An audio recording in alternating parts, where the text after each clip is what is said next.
So our topic today is the time series analysis. And in this topic, we will go over important points. So we will talk about a definition. What is the definition of time series data set? We're going to talk about two different types of time series data set. And one of them is called stationary time series, and the other one is just the opposite, so non-stationary time series. Okay, and we are going to talk about the different problems that the non-stationarity can lead to, and we will talk about an econometric problem which is called spurious regression.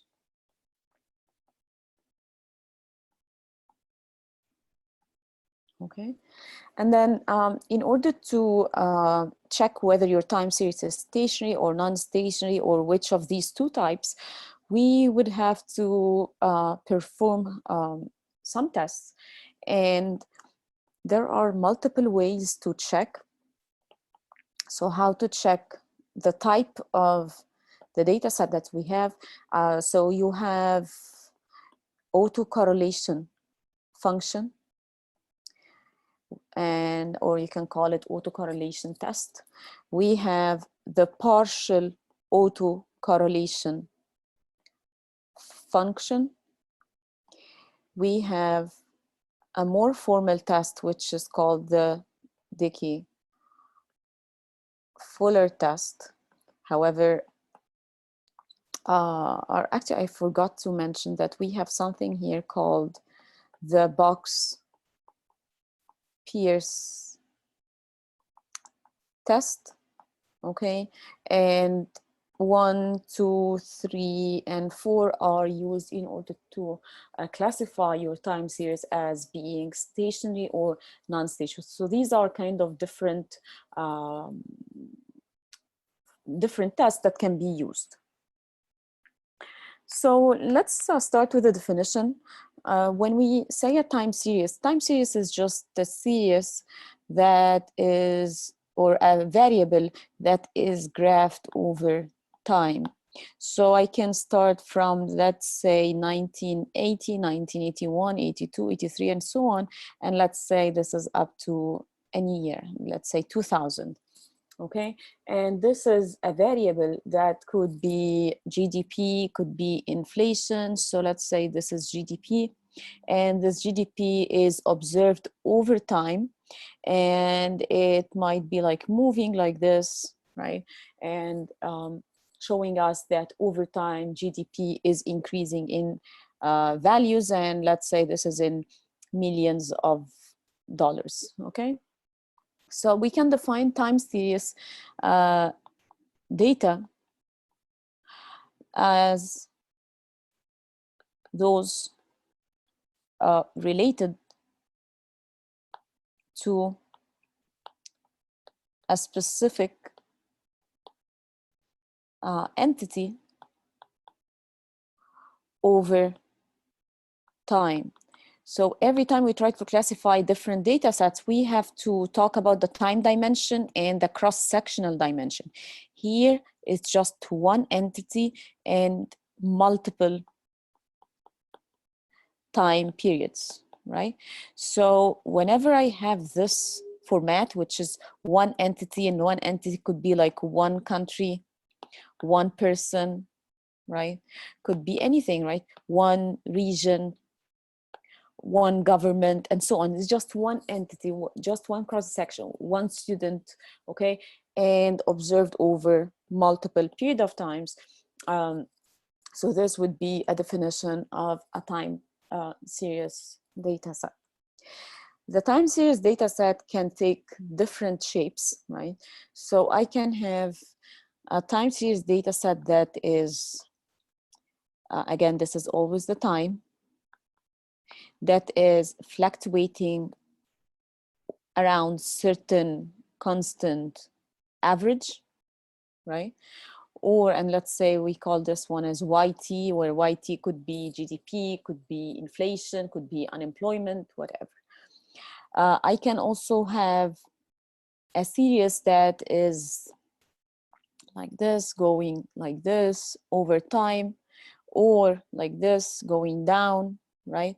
And if I try to fit a point and I call this 0, then it's actually going way far from the 0, or going way down below the 0. If this is 0, then if it's fluctuating up and down around a 0 mean. Okay, so we have to classify the time series as whether it's fluctuating around a constant mean, or it's kind of going way far from a certain average or way below a certain average. And also I need to know about the variation of points. As I can see, this is a cluster here, there is another cluster here, and there is another cluster here. And I want to know about the variation, the variance, right? Is this variance constant versus this variance?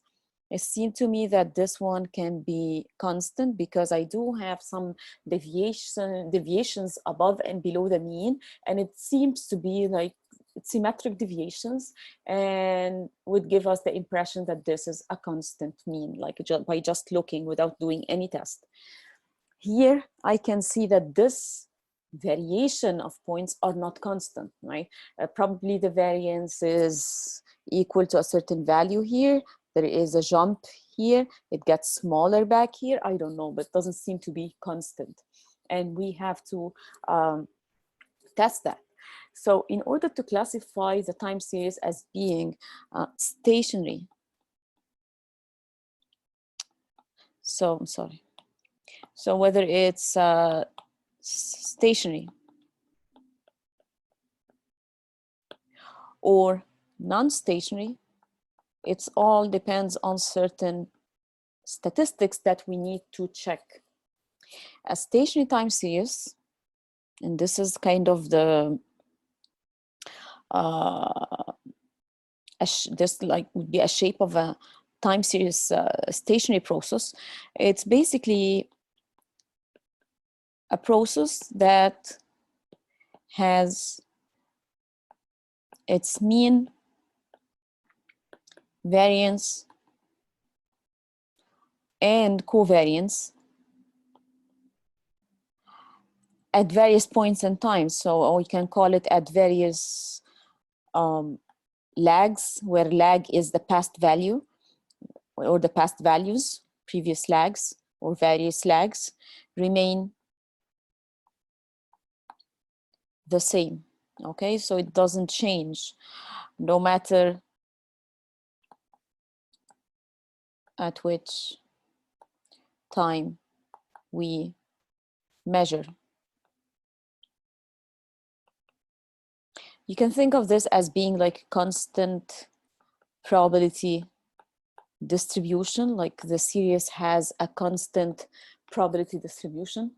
And as you can see, a stationary process, like if I have something that is behaving almost the same way over and over and over again, or in statistics, if I have a process that has a mean and a variance and a covariance that is constant, whatever the period of time I'm checking it, this series is predictable, right? So I can use it to easily to predict the future values, because looking at the past, I can see that it's behaving with a certain pattern that does not change. And if it does not change, then I can easily predict what's going to happen next year or the next period, because it doesn't change much. The way it moves, I'm not saying that it's constant around a certain point, but the way it moves is predictable or has a certain pattern. Okay, so you can think of a stationary time series as a series that does not pose any problems, right? It's a series that is easy to predict. It's a series that can not like cause any predictability issues when it comes to forecasting. So when I talk about non-stationarity, it's just the opposite. A non-stationary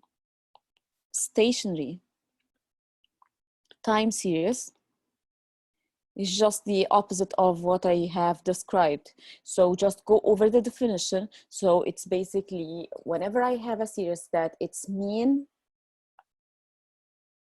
variance, covariance are not constant. So whatever the definition of stationarity, this is just the opposite, right? So they are not constant over whatever period of time I'm testing it or I'm observing it. So you can have different shapes of a time series that is non-stationary. So you can have something like this, right? You can have something like this going down. You can have actually like this, then a jump, then this, and then another jump like this, and so on. So any of these shapes, and remember, every time I'm graphing this variable over time. So this is yt, yt, yt. Where now when I'm talking about time series, my notation has a sub t, right? So I can see I have a sub t that starts from the first year all the way to the last year, which is capital T. So any of these shapes, and I can actually have like 100 graphs and they are all non-stationary. So you just come up with something that has this specification. Mean, variance, covariance are not constant over time, okay? And again, whatever I've said on stationarity, here I have the opposite. A non-stationary series is actually hard to predict, right? So it's very hard to predict because I cannot look at the past and build my predictions, because the past is not like the past values of y are not moving in a constant way.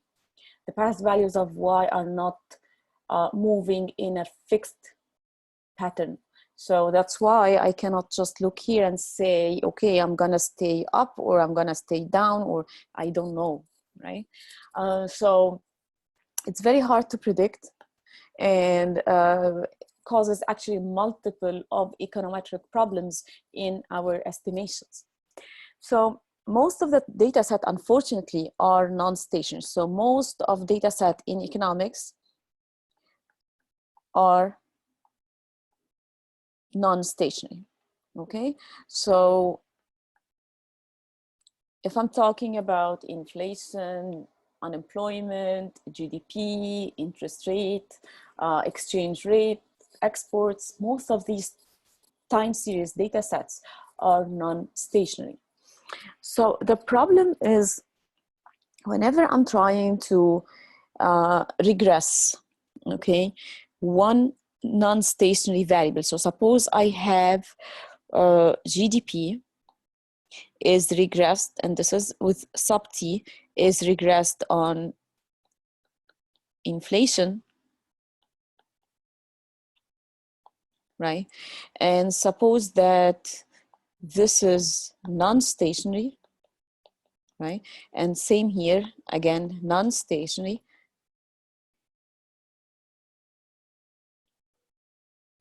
So a non-stationary series actually depends on time, right? So whenever time moves, it moves. So it's not constant over time. Its mean changes over time. Covariance changes over time. So it depends on time, right?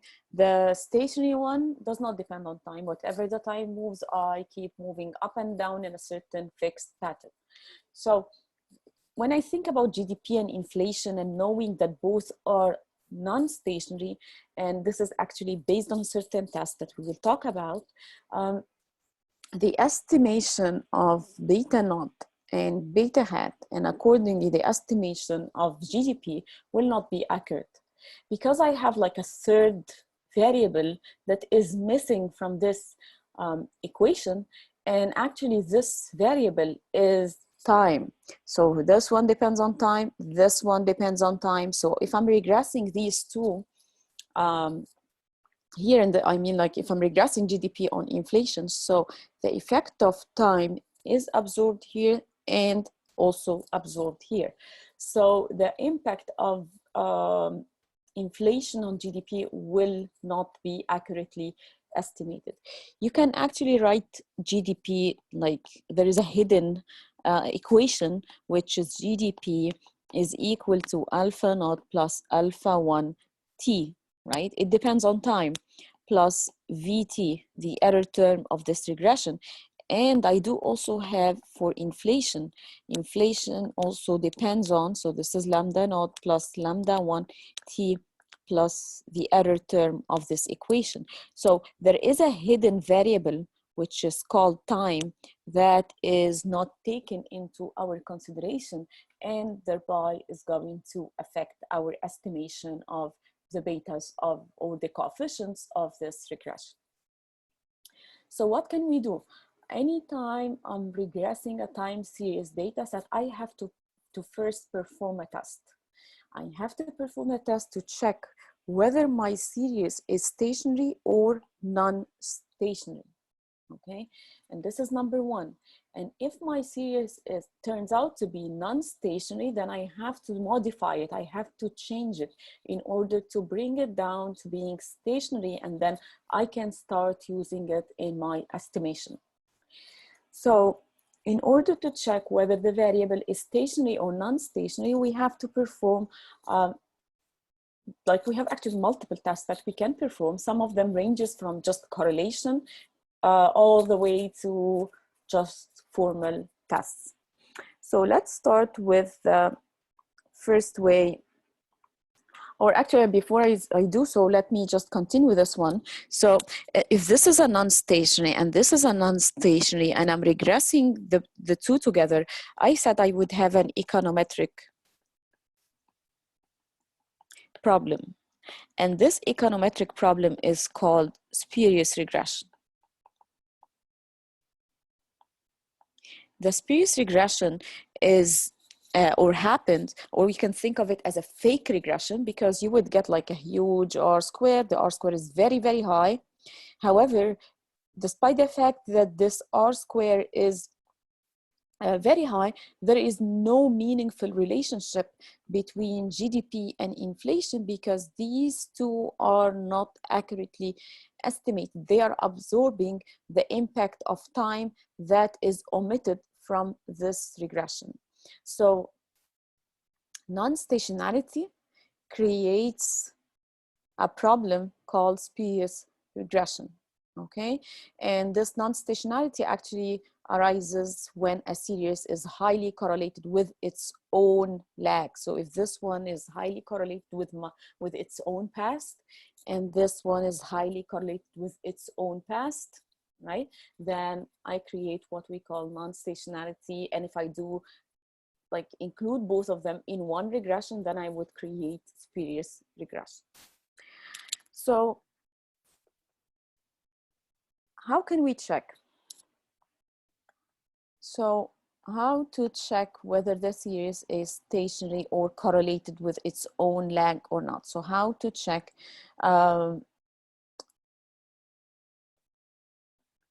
non-stationarity? So we have multiple ways. The first one, I would say this is a non-formal test. Why is it non-formal? Because I need to complement it with more tests that are based on null hypothesis and certain statistic and a critical value and so on.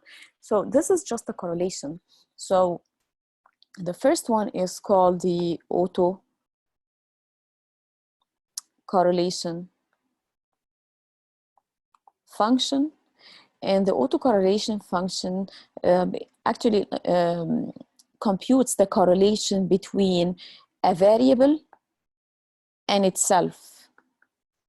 So a variable GDP and itself in the previous year, or GDP today and GDP 2 years ago, GDP today and its value 10 years ago, and so on. So I can create multiple autocorrelations and see how the today's value of GDP correlated with itself. So this one is called row 1, right? This is called row 2, which is the correlation with 2 or previous or like 2 lags before today, and then this is row 10, which is 10 years ago or 10 periods ago, and so on. So these are just notations. But the general format of this autocorrelation function is rho hat J, where J is the correlation between today and Jth lag. So it's actually equal to the covariance between today's value of GDP, let's say, or any series, and its value in YT minus J, right? And this is divided by the variance of YT. Okay, so this is actually how this autocorrelation is computed. For example, if this autocorrelation is equal to 0.8, is equal to 0.7, is equal to 0.1, and this is kind of an expected pattern. So the correlation between today and just yesterday should be the highest as compared to all other correlations, or is expected to be the highest. Like today is very connected to yesterday as compared to today and 10 days ago.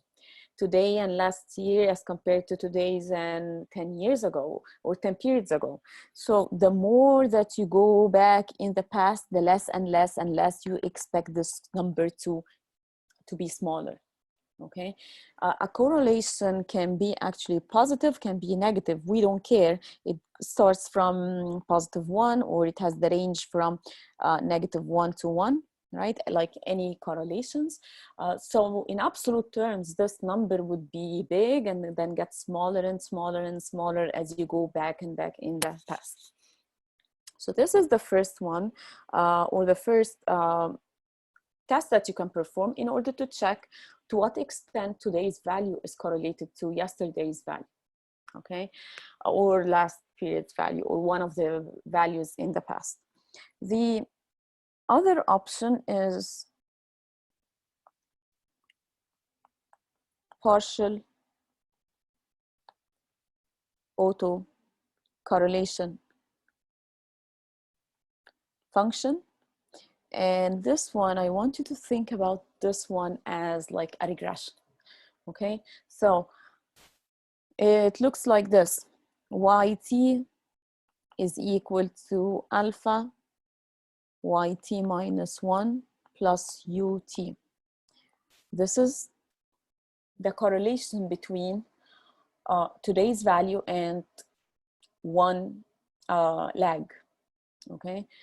This one, YT equal alpha 1 YT minus 1 plus alpha 2 YT minus 2 plus UT, and this one is the partial autocorrelation function for lag 2. This is the partial autocorrelation function for lag 1, and you keep going, right? So it's actually the coefficient attached to the variable. And what is the difference between this partial autocorrelation and the previous one? The main difference is anytime I'm analyzing this one, I'm holding alpha 1 constant, right? So if I have a partial autocorrelation 1, partial autocorrelation function 1, partial autocorrelation function 2, and then partial autocorrelation function 10, and this is 0.8, this is 0.6, and this is 0.1, for example. So if I'm looking at this one, how can I analyze this one? Today's value is 60% correlated with 2 years ago value, if the frequency of the data is in years, right? So today's value is 60% correlated with the value 2 periods ago, holding constant the value of last year. Today's value is 10% correlated with 10 years ago, right? 10% correlated with 10 years ago, holding constant the previous 9 periods. When I look at the previous one, here, when I'm analyzing this, I'm not holding this constant. It might be actually absorbing the effect of last year. I'm not holding this one constant when I'm observing the effect of previous years and so on. So the autocorrelation function does not hold any period constant. However, the partial autocorrelation is more refined because you would have to, it's like any regression, you would have to hold constant other factors that you're not talking about or other variables that you're not talking about. So I'm analyzing yt minus 2, I'm holding constant yt minus 1. If I expand this model and I go up to yt minus 10, and if I'm analyzing alpha 10, then alpha 10 is the impact of the 10th lag holding constant all the previous 9 lags. Okay, so this is the partial autocorrelation function. We also have a test which is called the box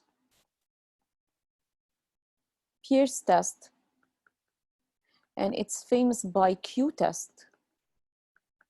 Okay, and this QBP test is computed by the total number of years you have, and you sum all the correlations that you have from k equal 1 to the very last correlation that you want to compute for all the autocorrelation functions squared k.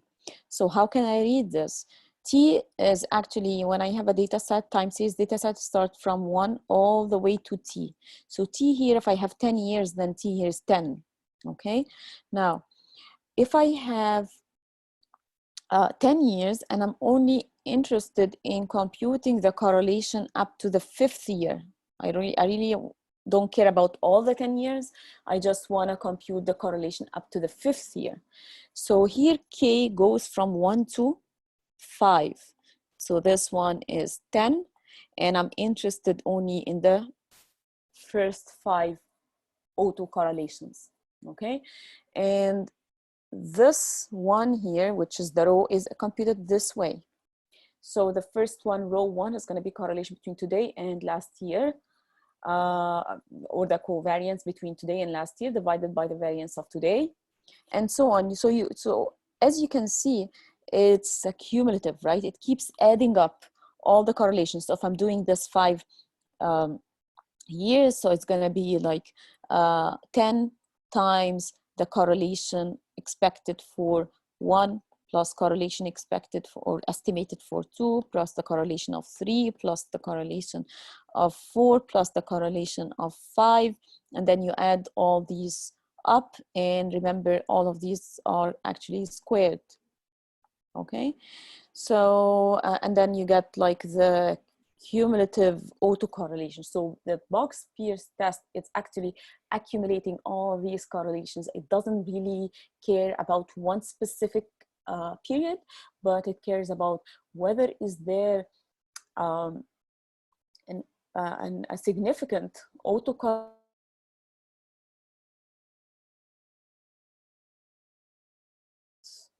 Okay, so it keeps correlating, it keeps estimating the correlation first with the first lag, second lag, third lag, fourth lag, fifth lag, combine them all and give you this huge, like it has a big number. Usually you would see a big number because it accumulates all the correlations together. So how can we analyze this? This one has a distribution that is a chi-square. As you can see, it's all made of squares. And this number between brackets is the number of restrictions, or how many correlations I'm computing, Okay, so now let's say here I do have 5 correlations, then this one would be distributed by a chi-square and 5 degrees of freedom. You go and get your critical value and you analyze it the same way that we always do. So in Stata, you can get all the 4 types of correlations. I should say 3 types of correlations by typing just one command. So the command is correlogram,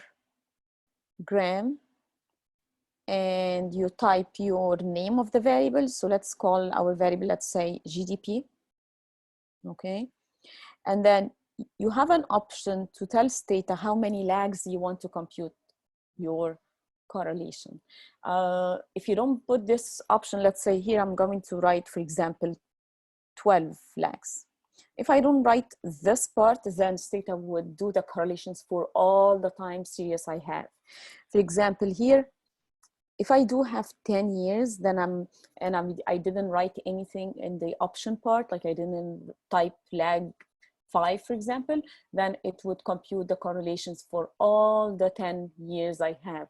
If I want to specify the number of correlations I want to compute, then I can say, as I'm doing here, for example, I would have to say lag between brackets 5. So here, suppose I'm just saying 12, and suppose whether 12 is the frequency is in months or is in years.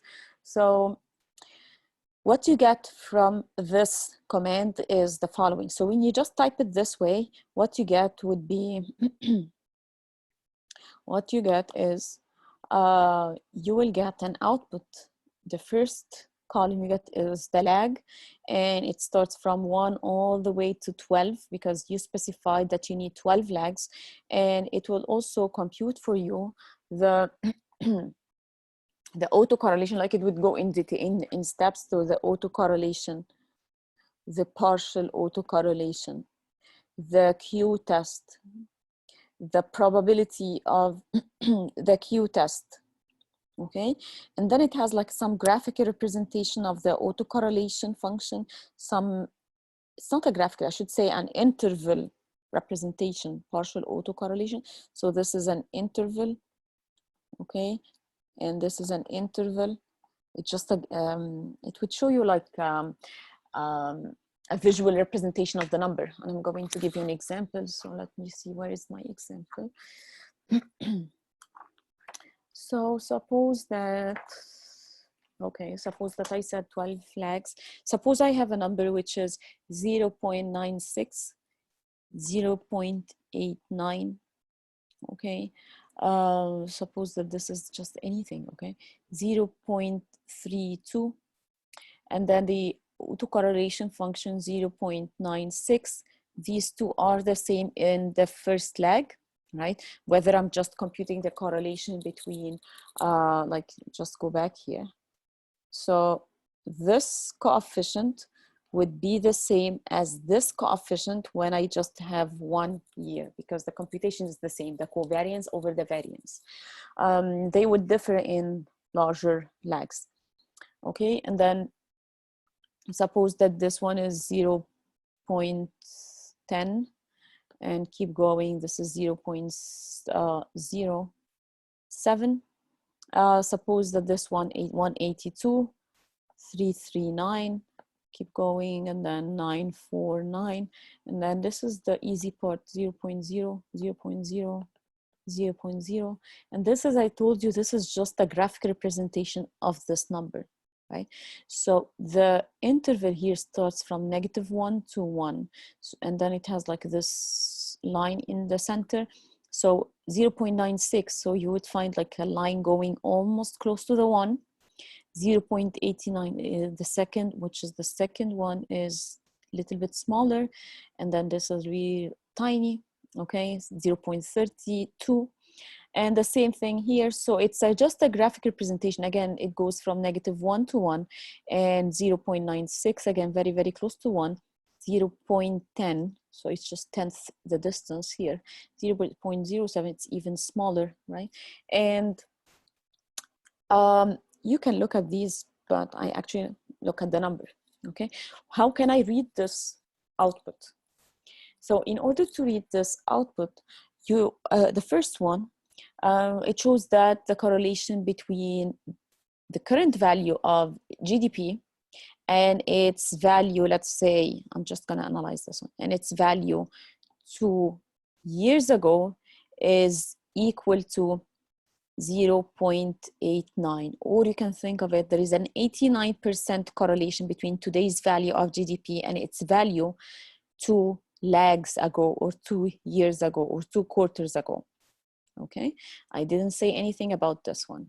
Okay, so whenever I'm analyzing this one, it might be picking up the effect of the first lag, might be picking up the effect of any other lag.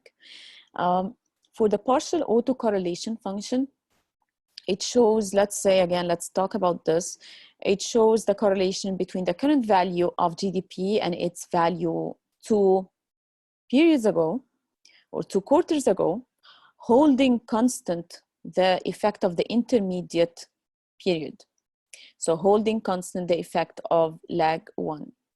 Okay, if I'm analyzing this one, there is 7% correlation between today's period and 12 periods ago, holding constant the intermediate periods, or the 11, holding constant the 11 periods in between. How about this number? Okay, these numbers, you need to go to the chi-square table and get your degrees of freedom. If I'm analyzing this one, just for 1 degree of freedom, for the second one, chi-square 2 degrees of freedom, and then see how far this number from your critical value, right? And you have a rejection region and so on, and you get your critical value. And as you can see, these numbers are huge. You would never find these numbers in the table. So definitely these numbers are somewhere here in the shaded region. So in order to analyze this one, you actually need to know what is your null. Null hypothesis is no autocorrelation. Okay, so this one is no autocorrelation between today's period and 1 period ago, no cumulative autocorrelation between today's period and last lag and 2 lags ago, and so on. It's a cumulative, right? And this one, it basically says there is autocorrelation. So if I'm here, I'm rejecting the null and accepting the alternative that there is a statistical significant cumulative autocorrelation in the model between today's value and the previous lags of GDP or YT in general. Okay, so you would have to go to the chi-square table and get your critical value, but I would, like, if I were you and seeing these numbers, I really don't have to waste my time and go to the table. The table doesn't have these huge numbers. So you would basically be analyzing this and say statistically significant, because I'm rejecting the null and there is a statistical significant autocorrelation.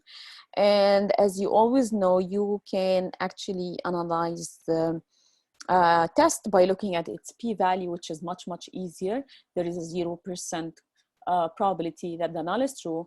In other words, there is a 0% of no autocorrelation. In other words, there is a statistical significant autocorrelation in the model. All right. Okay, so these are the tests that you get in Stata when you try to compute the autocorrelation between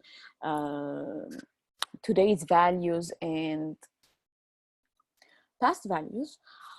But we also do have some formal important tests that we can perform. So this test is more specifically targeted in order to check stationarity. Okay, so the previous tests are telling me there is an autocorrelation, it's a sign of non-stationarity, but I can also perform a specific formal test to check stationarity. So this test is called the Dickey-Fuller Test, and it's famous for, or it's called the unit roots test What does that mean? So assume I have this model, and this model is yt equal to rho yt minus 1 plus ut, where rho is the coefficient. Okay, and suppose that we have certain assumptions. This ut has a 0 mean, has a constant variance. It's not autocorrelated, okay? So no autocorrelation or non-autocorrelated. So it's not problematic, right? It has like all these very nice assumptions. So if I have my error term has all these nice assumptions, we call it the error term, or ut, is white noise. So what is white noise? It's a noise because it's the error term, but it's white. So it's just a representation of being like non-problematic, because the mean is 0. So my series is fluctuating up and down a constant 0 mean. The variance is constant. In other words, my variation around the mean are constant. Okay, I don't have like outliers. I don't have any data point that is way outside my data range of observations. And then this series is not autocorrelated. So whatever today's value is has nothing to do with tomorrow's value. And tomorrow's value has nothing to do with any future value. So you can think of this process as a process that doesn't have any memory. Okay, reset. Each period is a reset, totally independent periods from over like the whole data set from t equals 1 all the way to capital T. So if I have these nice assumptions, okay, and if this row is equal to 1, okay, so the coefficient attached to yt is equal to 1. So we call this process a certain name, and this name is called unit root process. So this process is a process that is also called, if you take like a more advanced course in econometrics, you will know that this process is also called random walk process.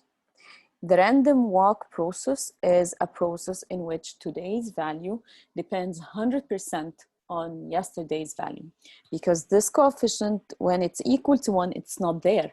So my model would be like yt is yt minus 100% correlation plus a certain disturbance that is white, that is not problematic. Okay, so this series has or highly correlated with its first lag. Okay, so when I have a series that is highly correlated with its like first lag, then it's actually problematic, right? It's causing a problem, because whatever happens today would 100% be reflected tomorrow, and whatever happens tomorrow would be 100% reflected in after tomorrow. And this is like, and of course I do have certain leftovers here, right? Because it's 100%, yes, but I do have also certain part that is left in the editor. So in order to check how bad is the series, or in order to check the extent of non-stationarity in the series, then we have to perform a test which is called the Dickey-Fuller Test. This test actually uses an alternative method, or sorry, I should say alternative way of writing this equation. And this alternative form is written by just subtracting yt minus 1 from each side. So I do have a model like yt. I do subtract yt minus 1 from here and also from the other side. So the other side I had rho yt minus 1, where rho was equal to 1, minus yt minus 1 plus ut. So this one is the first difference. So today minus yesterday, I can write it as the change in yt. I can take a common factor and rho minus 1, right? Yt minus 1 plus ut. You can actually make like a nicer way and write it as delta, where delta is equal to rho minus 1. So instead of having a coefficient that is rho minus 1, you just change the name. And this is how it's written in the Dickey-Fuller equation. And this is yt minus 1 plus ut. Now, we need to test for this one. If I'm talking about unit root, if I'm saying that I have 100% correlation between today and yesterday, then my model in the previous slide, I'm going to write it here again. So I had this one. I had yt is equal to rho yt minus 1 plus ut. And I said, if this is equal to 1, then we have unit root, right, process. Similarly, if I'm saying that if delta is equal to 0, this is the same as saying rho is equal to 1, again, unit root. So I can test for this unit root by testing the coefficient delta, whether this delta is equal to 0, which is our default in the null hypothesis. So my null would be whether the expectation of this delta hat is equal to 0. This is exactly the same way as saying whether my expectation of rho minus 1 is equal to 0, right? In the same way as saying whether my expectation of rho hat is equal to 1. In other words, unit root. So it's just a different way of writing it if I want to keep my null all the time being tested whether it's equal to 0. And the alternative hypothesis is a one-sided test. And this alternative hypothesis is this expectation is a number of delta, right? Is a number that is less than 0. In other words, my expectation of rho hat is a number less than 1. So if it is equal to 1, we call it unit root. If it is equal to less than 1, we call it stationary process, right? So tomorrow's value is a certain fraction of yesterday's value that is not 1, but it's a number less than 1 in a number that is less than 1 and bigger than 0. So let's say if this number is 0.8, if this number is 0.6, if this number is 0.1, all these would give me an example of a stationary process.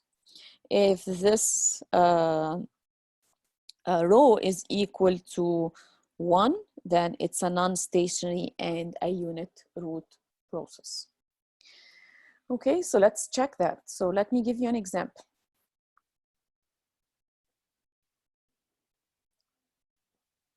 Suppose that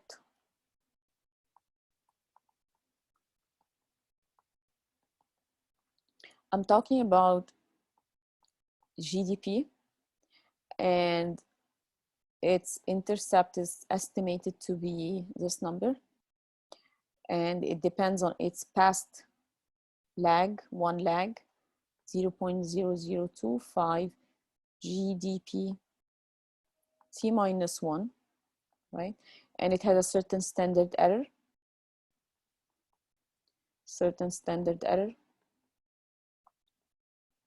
okay? And then the t statistic of this one, I really don't care about this. Let me check this one. What about the t statistic of this coefficient? So it's 0.39, and just for completeness, the t statistic here, I really don't need it, but just I'm gonna give it to 1.3. Okay, now if I want to check unit root, or if I want to check how the GDP depends on yesterday's value. So I want to check this 0.0025, whether it's statistically significant or not. So when you check the t-statistic is telling me that it's very small, right? Even if I'm going to look at the z table and get my critical value, 1.96, let's say, I'm sorry, you're not going to go to your z table, I'm sorry. You need to check your Dickey-Fuller table.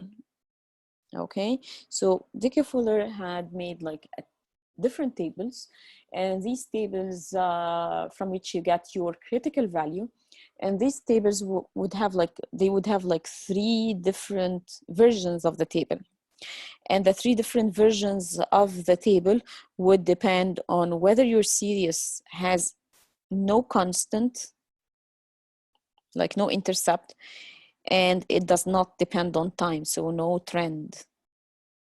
And the other option is you do have constant, but still you don't depend on time. Trend means like over the long period of time, does not move upward, does not change over time. Okay, and here the last version would be like you have a constant and you depend on time. So the first one would be something like this. I have a series that does not have an intercept, so it starts from 0, and it does not depend on time, so it probably moves up and down like this, and it does not, right, form an average that is going up or going down with time. For this one would be like something like, okay, so this is the 0, and then this is the time. This is the 0, and this is the YT. I might have a certain intercept. Let's say the intercept is at 5. I don't know. I don't care about the number. And my series is moving around this, right, 5. So again, no dependency on time. So as the time goes, the average of all these variations is constant. How about this? So this one would be again time, and this is YT. Now I have a certain intercept, but it depends on time, whether upwards or downwards, or even like it could be quadratic shape, like has some curvature. So I really don't care about the shape, but it's something that depends on time. So you have some movements, right? And it changes over time. So in order to check your critical value, you need to go to the DF table. And in order to check whether this option, which table I need to graph my variable. So let's say here I do have GDP and T. I can see I have an intercept. So definitely it has to have an intercept.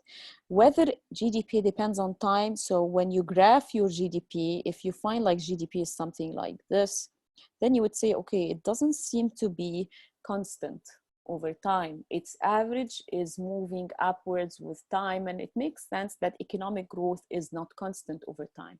So for this specific example, then you would be better off going with this table, which has a constant and also trend. Okay, and each version of this table would have the 3 options of significance level: 1%, 5%, 10%. So it's up to you to choose which critical value. So let's go to our analysis. So now 0.39 needs to be compared with a critical value. Which table I'm going to choose depends on graphing your series, checking whether you do have a constant, checking whether it depends on time. After you're done with that, choose your table, choose your significance level, and analyze your results. So I don't have the exact critical value, but the 0.39, it's very small anyway. So it's less than critical value, okay? So that means you actually would fail to reject the null. When I fail to reject, I go back to the null. What is the null hypothesis? This is the null hypothesis. The null is saying that delta is equal to 0. And I said this is just an alternative way of saying that rho minus 1 is 0 or rho is 1 or unit root. So I fail to reject that I have unit root, right? So you fail to reject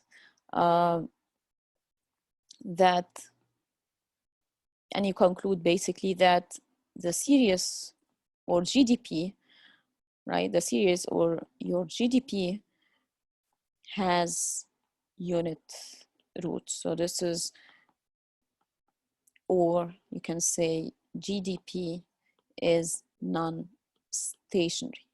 Okay, so the GDP is not constant, is non-stationary. Okay, so there are also other versions of the Dickey-Fuller test. I'm just going to show you the different versions. There is one called the Augmented Dickey-Fuller Test, okay, ADF test. And the ADF test is just when you augment it, when you expand it to allow for other lags, for other periods. So your dependent variable is the same. If I do have an intercept, then I include it, plus delta yt minus 1, right? So up to here, it's exactly the same, right? So what I do have here is the dependent variable is in first difference. The independent, or the variable that I'm testing is in levels of the first lag. So we still have the same, right? So, and then we have the other components of this equation, which is the lags of GDP in, or YT in first difference, plus you include all the lags. So until the very last one, which is BP change or difference of YT minus P plus the error term of this equation. As you can see, this one, or the augmented version, now is allowing for a constant, and it's allowing for all the possible lags that you have. The one that I just did was the simple one where I just have one lag, I'm testing one lag, and the null hypothesis is still the same. So this one is the test for unit root. So this one is the one that is used in order to check whether we do have unit root or not. And it's exactly like the way we did it. So your null hypothesis is whether delta is equal to 0, which implies that you have unit root. There is a last version of the test. And this last version, if I do have a trend, or if the model depends on time. So I'm going to write it as ADF test with time trend, okay? And this one is just like a copy paste of the previous equation, but I have to add time trend. So again, dependent variable change in YT. I do have an intercept or constant. However, I have to allow for the dependency on time. And I do have my coefficient for unit root test. Okay. Let me just write it as delta without the 1. And then I do have beta 1, first difference lagged, plus all the others, plus the very last one, plus UT. So this one is allowing for time trend, okay?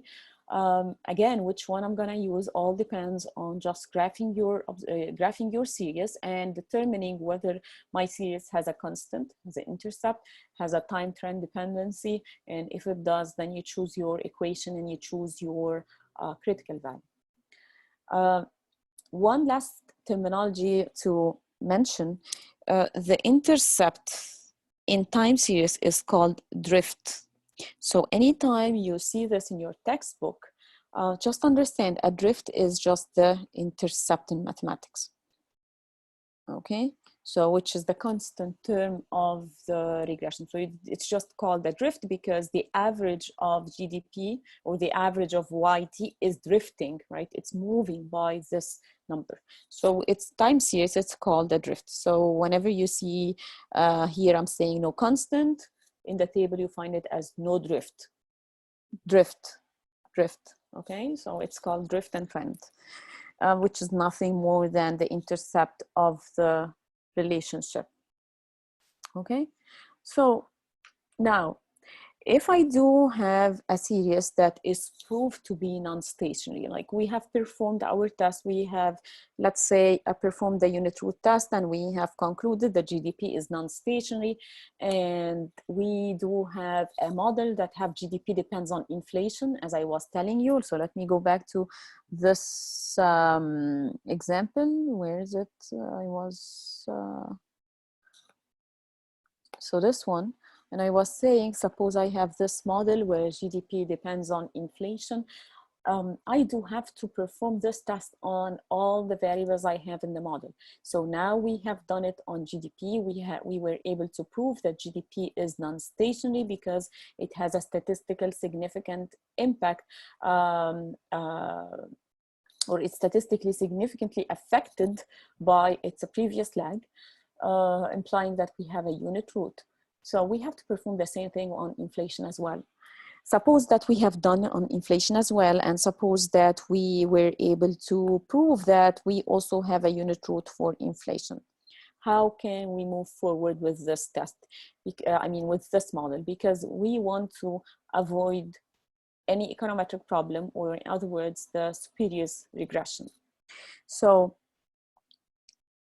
if it turns out to be the case, and this is just an example, if it turns out to be the case that GDP non-stationary, right, or has unit root, okay, so you perform the Adf test and you found unit root, and inflation again non-stationary and has unit root, okay, now I cannot move forward because if I do, then I'm going to have spurious, right?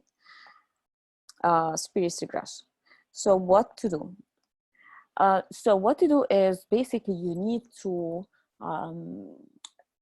change your variables, right? You need to remove the impact of dependency on time by taking the first difference of the variable. So if you take the first difference of the variable, let's say you transform the time series into first difference. So you do this regression, you change, or the first difference of GDP T is equal to alpha naught plus alpha 1 first difference in inflation, okay, plus UT. So it is proved econometrically that if you have a unit root problem in the series and you take its first difference and they turn to be stationary,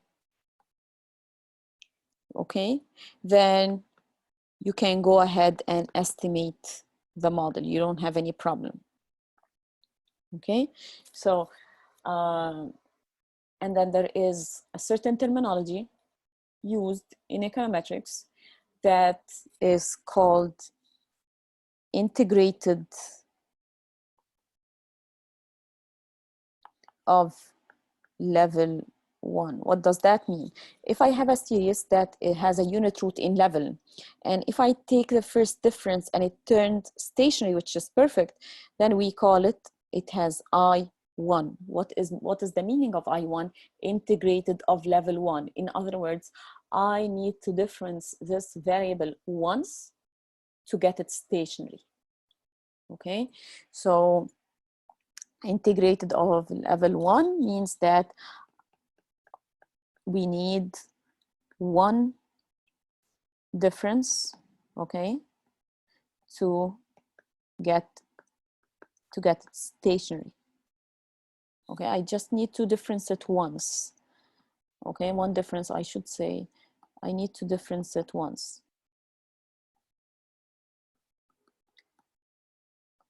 Okay, so this is called integrated of level 1. And if it turns out to be like, well, after you do that, like after you get like changed in GDP, again, perform the test. So when I say stationary, you have done again the unit root test. You have performed again the Dickey-Fuller test. And if it turns out to be that you're rejecting the null of unit root, then you are accepting the alternative of stationarity. So again, because I know this might be confused. So you got like GDP, T, inflation, T. Those are non-stationary. Okay, what you need to do, get first difference, perform DF test on change in GDP and inflation, or the variables in first difference.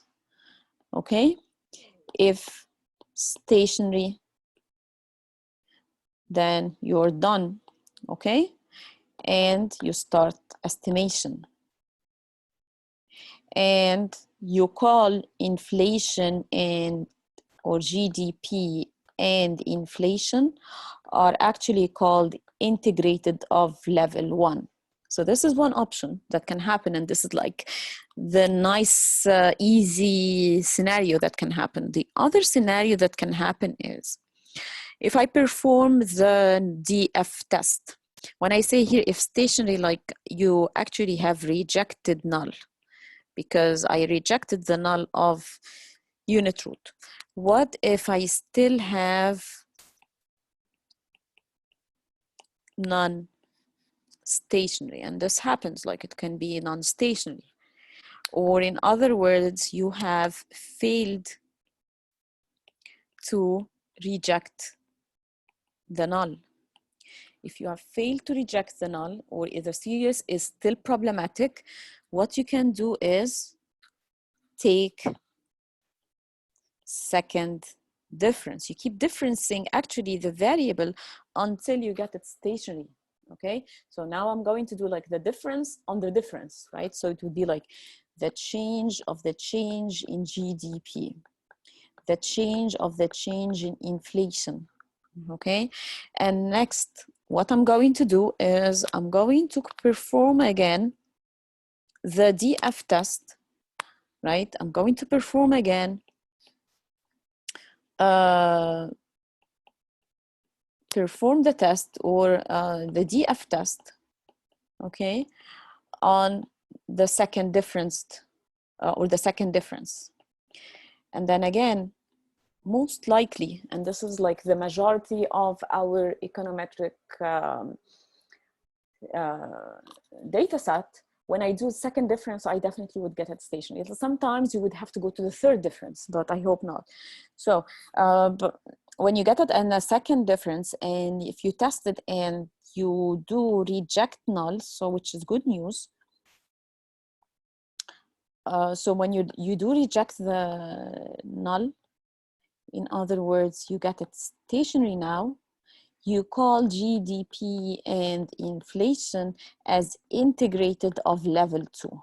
Okay, so when you see I between brackets 2, I between brackets 1, this would give you an indication how many times I need to difference this variable to get it non-stationary, how many times I need to difference this variable to make it non-problematic. Okay, so once you do so, you can again start, once you get it stationary, then just start estimation. Okay, so you can just estimate your model as you normally do. All right, so this is basically it for the non-stationarity. What we're gonna do now is I'm just gonna take a 10 minutes break, and then we will continue with this topic. So now it's 1:44, so we will be back at 1:54. Okay, I'll see you in 10 minutes.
All right, so let's continue.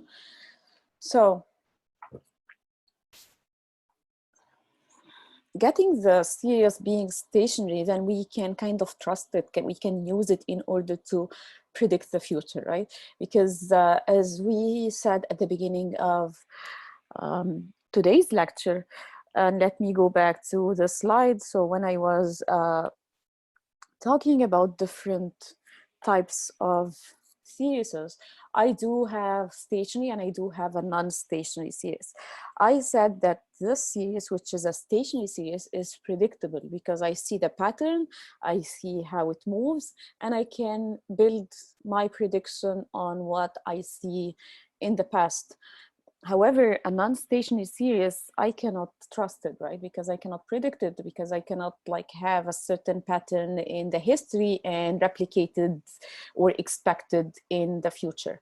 So once we get our series as being stationary, like what we did with GDP and inflation, for example, then we can move forward to use the stationary series in the prediction or forecasting part, which is our second a part of today's topic.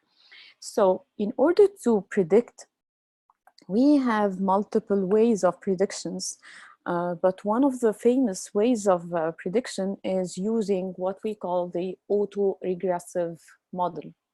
What is the autoregressive model? So the autoregressive model, or you can call it the autoregression, right? Usually auto is referring to a variable in itself, and a regression, you know, it's the estimation. So we're estimating a variable that depends on its own values. So it's basically a model that uses the past values, which we hope that we can trust these past values, right? Or uses the past values of the dependent variable in order to predict or forecast future values. So I do have an autoregressive model. It's nothing new. So it's like this, plus beta 1 yt minus 1 plus ut. If I do have this model that just I have only one lag, we call it autoregressive of order 1, AR1. Okay.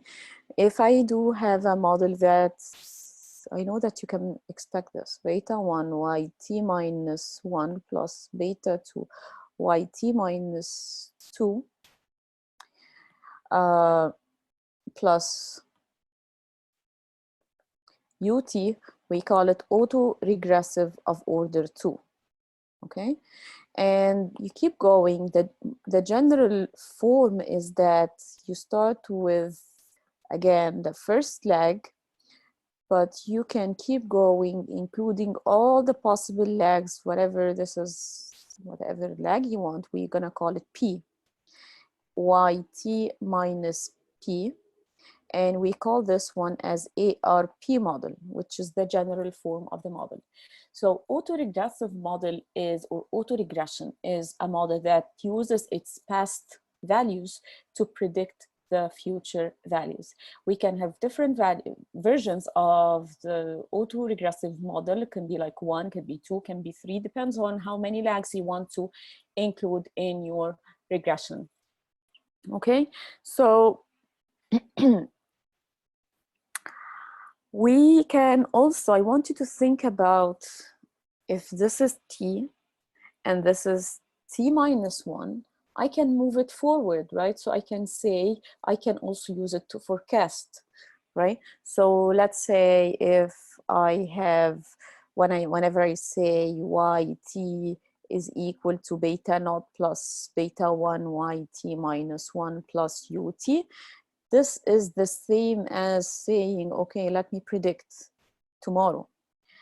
I do have, I do have the same constant, so the constant term is still there, so beta naught plus beta 1, but now tomorrow depends on today, okay, plus a certain error term.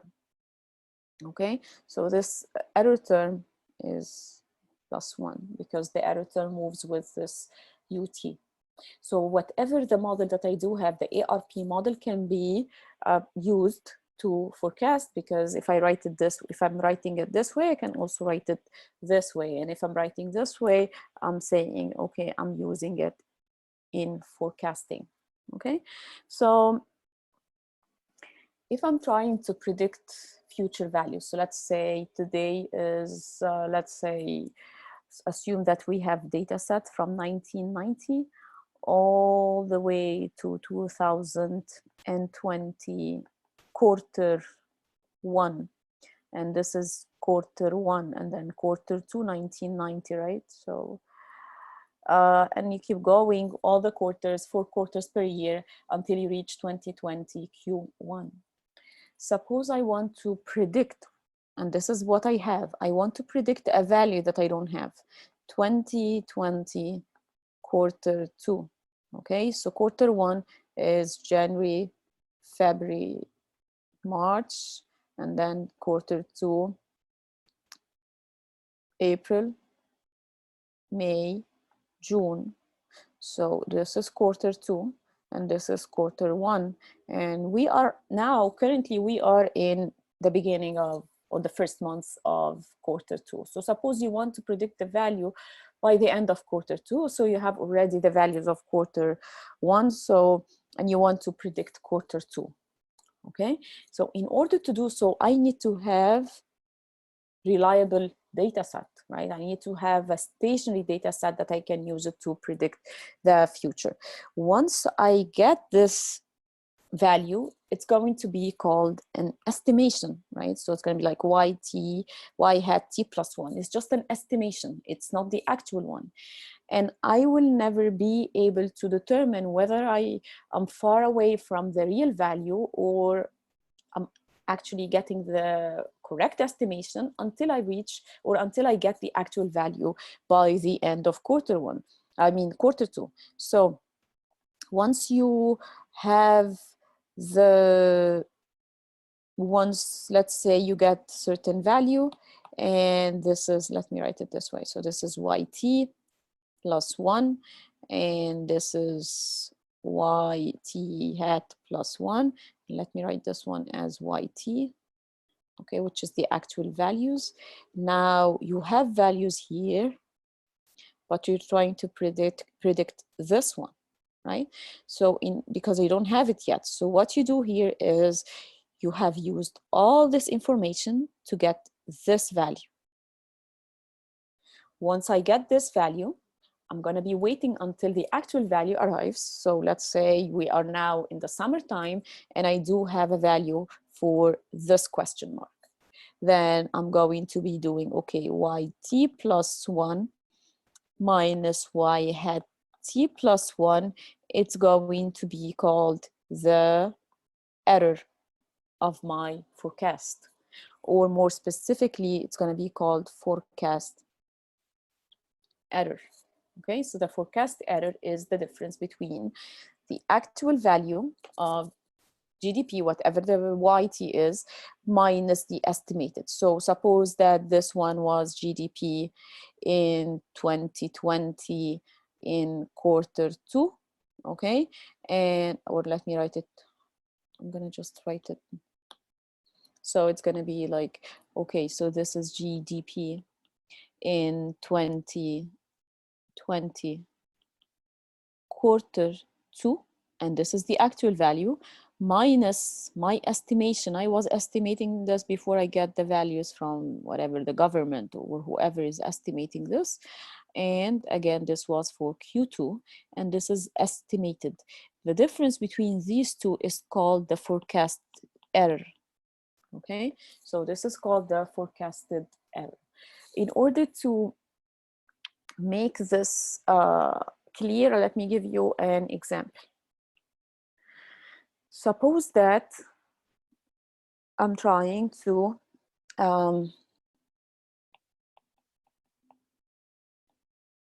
predict inflation, okay?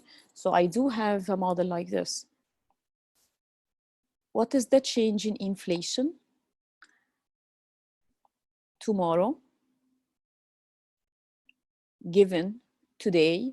This is just a notation, and it's equal to beta naught plus beta 1, the change in inflation t plus beta 2, change in inflation t minus 1 plus beta 3, change in inflation t minus 2, okay, plus beta 4, change in inflation t minus 3, okay, and assume this is your error term, okay. And now I estimated this model using certain data set we have. So your estimation, okay, is like this, or let me give you the numbers. So suppose that this one is equal to 0.02, this one is equal to 0.26, and this one was estimated to be, and this is negative, and this one was estimated 0.32, this one is estimated to be 0.16, and this one is estimated to be 0.03. Now, given this data set, so suppose I have a data set from 2019 quarter 1, 2019 quarter 2, 2019 quarter 3, 2019 4, okay, and suppose, let's assume that this is the information we have, and suppose that this is inflation T, and you have the change in inflation, okay. The inflation given by the government reports is 3.8%, 4.4%, 1.6%, 3.5%.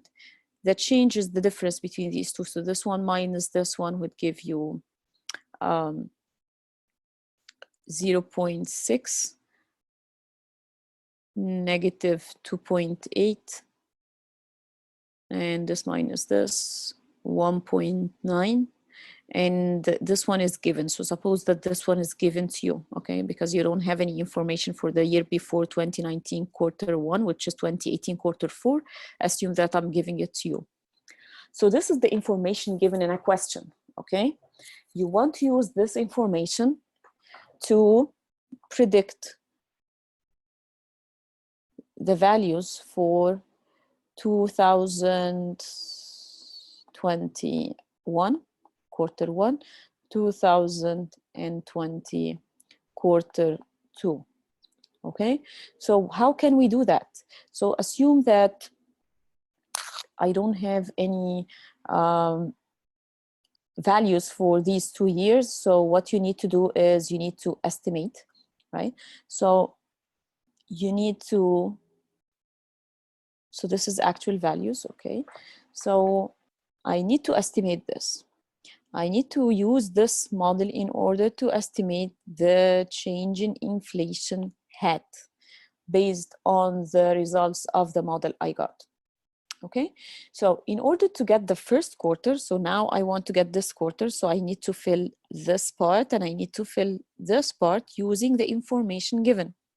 If I trying to consider that 2020 quarter 1 is my first estimation, okay, so I'm going to be doing it this way. So let me write here for you what is our prediction.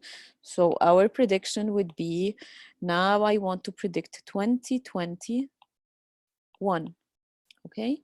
Oh my God, the red is, the color is so bad. So let me use yellow, okay? So it just hurts my eyes.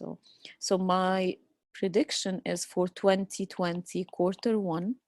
And then this means I'm going to change this depending on the model I have. and this is estimated, right? So this one would be 19. The first lag would be 2019, quarter 4. This one would be 2019, quarter 3, 2019, quarter 2, 2019, quarter 1.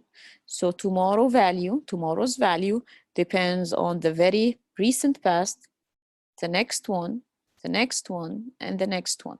Okay, so that means I'm going to be using the change in inflation here, just plug it into this model in order to get the values needed for this year. And I'm going to move this model forward to get this one. So I'm going to do it twice. So on the first one, let me show you in the first one, and then I'm sure that you would be able to do the second one. So let's replace these coefficients here and write the values. So assume that you want to get the first one, which is the first quarter. So the intercept 0.02 minus, it's estimated to have this partial slope. And I'm going to plug this value, 1.9 minus 0.32, this value, right, plus 0.16, and all these are estimated. Now this value,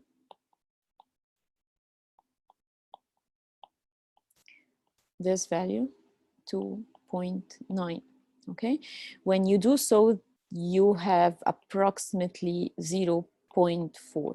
So the number that you get on the first cell here is 0.4% predicted inflation or predicted change in inflation.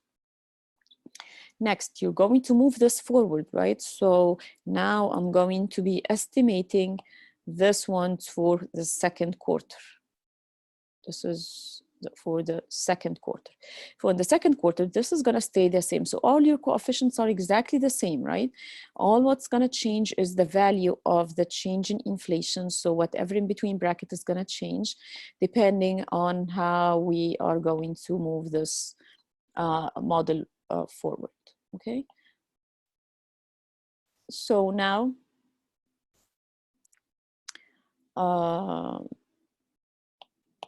let me just complete this table. So assume that you have these values, or again, these are real values, okay? So this is 2.4 given to you, and this is 3.1%. So you waited until this future and these values were given to you. Compute this minus this. Again, this is the actual value minus 1.1. This is actual value 0.7, okay? Now, if I want to get 2020 quarter 2, then I'm going to be using this value, this value, and then keep going. So it's going to be, the first one is going to be minus 1.1, 1.9,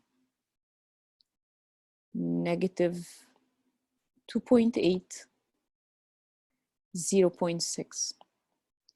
And the predicted value is approximately equal to negative 1.34. In other words, you get this value to be approximately your estimated percentage change in inflation is a decrease of 1.34.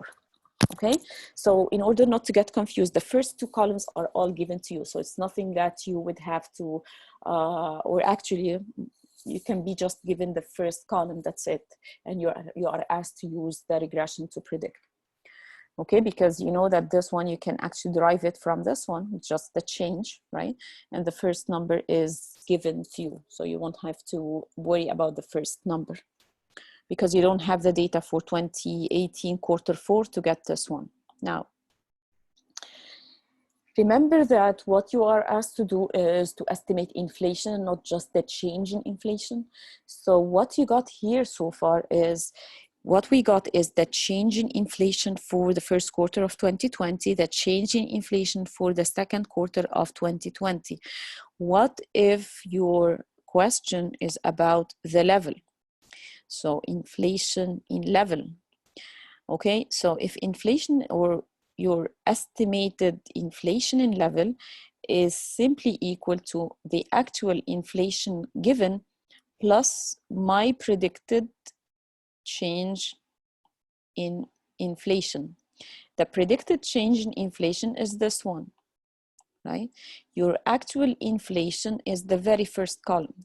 So you're asking you're taking the value of inflation given by the government, provided to you by the government, or you can download it, let's say, from a statistical website, and then you just add to it your prediction of the change. Now, in order to get the first one, which is here, it's going to be the level was 3.5, so the predicted inflation, I'm going to take the actual value, 3.5, but it's estimated to increase by 0.4. So I'm going to add the 0.4. This would bring us to 3.9 forecasted inflation for the first quarter of 2020. Next, I want to get the second quarter of 2020. So you get the actual level, so 2.4.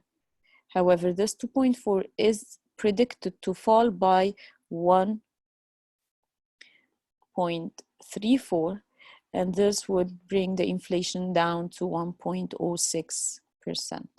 Okay, so this is your forecasted inflation for the first quarter 2020, forecasted inflation for the second quarter of 2020. Now, in order to check whether you are too far from in your prediction, like how bad or how good your prediction, you need to compare the error, or you need to compute the error term. So the error term is going to be, let me write it here. I wish I can have like a space to write it. So let me just find the space here. So now, in order to compute the forecast error, it's equal to the actual inflation given to you by the government website, let's say, and your forecasted inflation. Okay, so your actual inflation for the first quarter of 2020 was 2.4%. However, you have predicted it to be equal to 3.9%. Okay, so your prediction was above the actual value by, right? You're predicting it, the gap is 1.5%. Okay, so this is the amount of error. It's negative. I don't care whether it's a negative or positive. I have predicted it higher than the actual. The gap is 1.5%. Now, the forecasted error, and you can write this one, forecasted error for 2020 quarter one. I do have another forecasted error for 2020 quarter two, and this is again equal to the actual inflation, which is 3.1%, minus your forecasted inflation, which is 1.06%, and that would mean that you have predicted it less than it was, or less than it actually is, and it's 2.4% gap. So this is a forecast error, this is a forecast error. We are interested, really we're not interested in whether it's positive or negative. We are interested in the gap. So we call it, we can square it, so we can say, what about the squared forecast error? Okay, so you want to get the squared forecast error because you really don't care whether you are below or whether you are higher than forecasted or the opposite.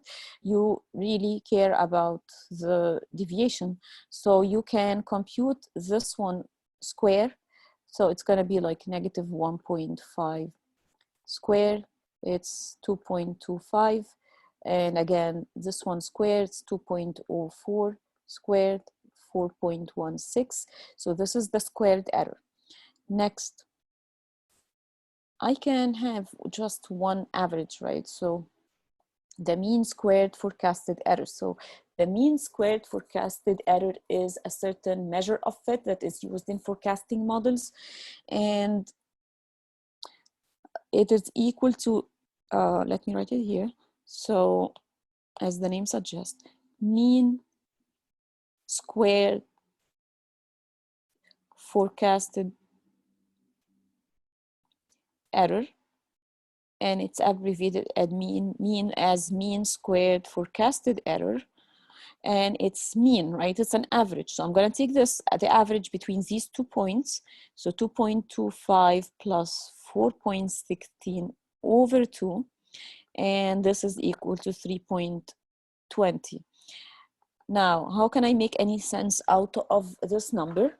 Nothing, right? Because I'm not comparing. If I do have this model and I have another model and I'm comparing the two, then I would wish to look for the lowest mean squared forecasted error.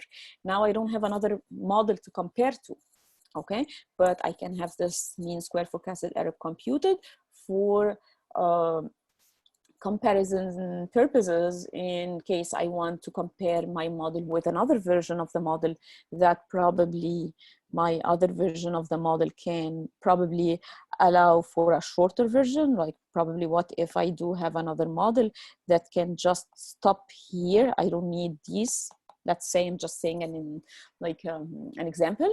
Right? And if I have another model and I have computed the mean squared forecasted error for the other model, then I can be using the mean squared forecast error to compare between two models by choosing the lowest mean squared forecasted error, because by the end it's just an error. Okay. Now you can also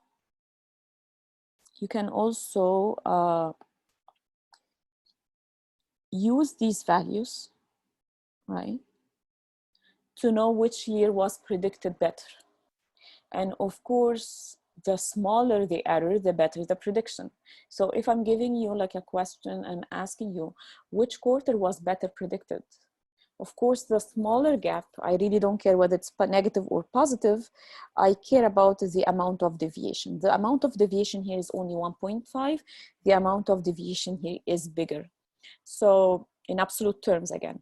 So, or you can just look at in square term, this number is smaller than this number. So this means that the 2020 quarter one was better predicted or forecasted,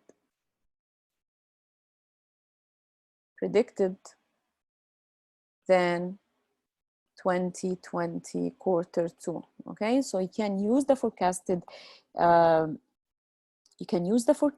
error to compare between the 2 years that you have. However, the average of the errors that you get can be used to comparison with another model. Okay, so that's it in terms of the example. What I want to do now is I want to, just one thing in the AR models. So as I was just saying now when I was talking about this example, suppose I want to compare this model with another model. I'm not sure whether this is better or another model is better. How can I choose the degrees or the order of the AR model? Whether my model is AR4, whether my model is AR3, whether my model is AR1, how can I determine the degree of my model? So we can just talk about this point and then we're gonna move to Stata. So how can we determine the number of lags, okay, in an ARP model? So actually, if I do have YT equal to alpha naught plus alpha 1, YT minus 1 plus alpha 2, YT minus 2, plus alpha 3, YT minus 3,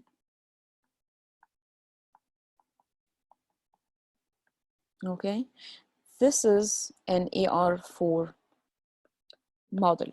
So in order to answer this question, you start with a model that is big. And by big, we usually say an AR4 model is a big model, okay? So we usually don't go like beyond 4, especially if I do have like a small sample size. So you start with a big model, AR4. And the first thing that you need to do is to check the statistical significance of the very last coefficient, okay, which is alpha 4. So if alpha 4 is significant, okay, statistically significant, so you check the t-statistic with a critical value 1.96 for the 5%, as we normally do. If this is significant, then you stop and you conclude that your model is AR4, that's it, okay? What if it turns out to be statistically insignificant? So if this alpha 4 is insignificant, you estimate AR3. So you keep going from big to small. And that's why it's called big to small approach. And the big to small approach is start big, start AR4, move smaller if the last coefficient does not prove to be statistically significant. So in the AR3 model, as you would expect, so you would go here and you estimate a different model, and the model would stop here, okay? And your model would stop at AR3. What you need to do now is you will need to check the statistical significance of AR3, okay? So if alpha 3, again, just repeat, significant, you stop and you conclude my model is AR3, that's it. And if not, or if alpha 3 is not significant or insignificant, what you would need to do is you go and estimate AR2, okay? And then just keep going, and then if insignificant, so you would need to move again from big to small. Now you drop this part and you estimate AR2, right?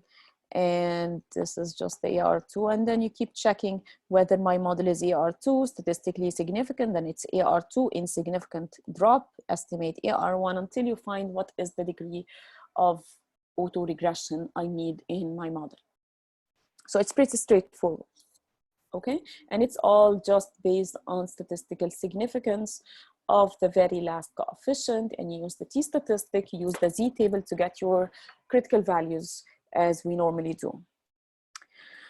Okay, so if you have any question, let me know.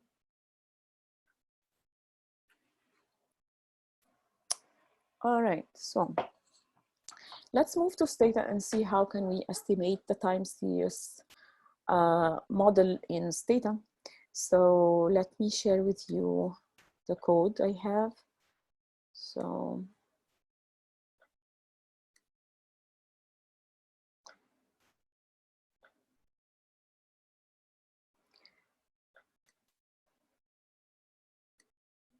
let's see. So I have this do file. This do file is a macro do file, And this macro do file is estimating a time series model. It's very important to know that now, if I'm estimating a time series model, I have to tell Stata that this is a time series model, because Stata doesn't know. And if you don't declare your data set as being time series, then Stata will not estimate it as a time series and would ultimately give you an error message in if you're trying to estimate certain commands that are related to time series. So I have already got the data set here, okay, and it's a time series data set. So you have 4 quarters per year, and it starts from 1957, okay, and all the way to 2005, and it's a quarterly data set. So you have 4 observations per year, and declaring the data set to be time series is done this way. So you have to generate a variable, and you call it whatever. You can call it your name, but I just call it time, or time 1, or period, or year, or quarter, any name that you like. But whatever, again, after the equal sign has to be the way that you see it. So Q telling Stata it's a quarterly data set that starts from 1957, quarter 1, you close the bracket, plus telling Stata keep moving each throughout this observation 1 by 1 until the very last one. So plus n minus 1, and you can actually skip plus n minus 1. It would do the same. It would get all the data set until the very last one, which is 2005, quarter 1. And this is just a notation in Stata telling Stata that this is that quarterly data set. And now this is the declaration of your data set, declaring data set to be time series, with the variable time 1 being your time series data set, okay? So I have already imported the data. So this one is telling us that, okay, I have time 1 variable that starts from 1957, quarter 1, all the way to 2005, quarter 1. And the delta here, or the movement, is per quarter. So it's 1 quarter, 1 quarter, 1 quarter frequency, okay? You can describe and summarize. So let's jump to the generation of variables. Now, what we have is a GDP JP, which is the GDP in Japan, and I'm going to post this do file for you under the week 15, which is today. And we need to create the growth. So you have here like just the GDP, right? You want to use this GDP in constant terms, across the constant dollars, to create growth or quarterly growth. So in order to do that, you basically need to get the log of the variable. And then the second step is to get the first difference of the log. So to get any growth of any variable, you just get the first difference of the log of the variable. So this is exactly what we're doing here. You're getting the log, and then you're getting the first difference. So D dot means generating the first difference of the log of GDP that was created in the previous step. Okay, if this is not clear, then stop me and ask. Okay, next, we're doing exactly the same thing for inflation variables. So the inflation was given as CPI index.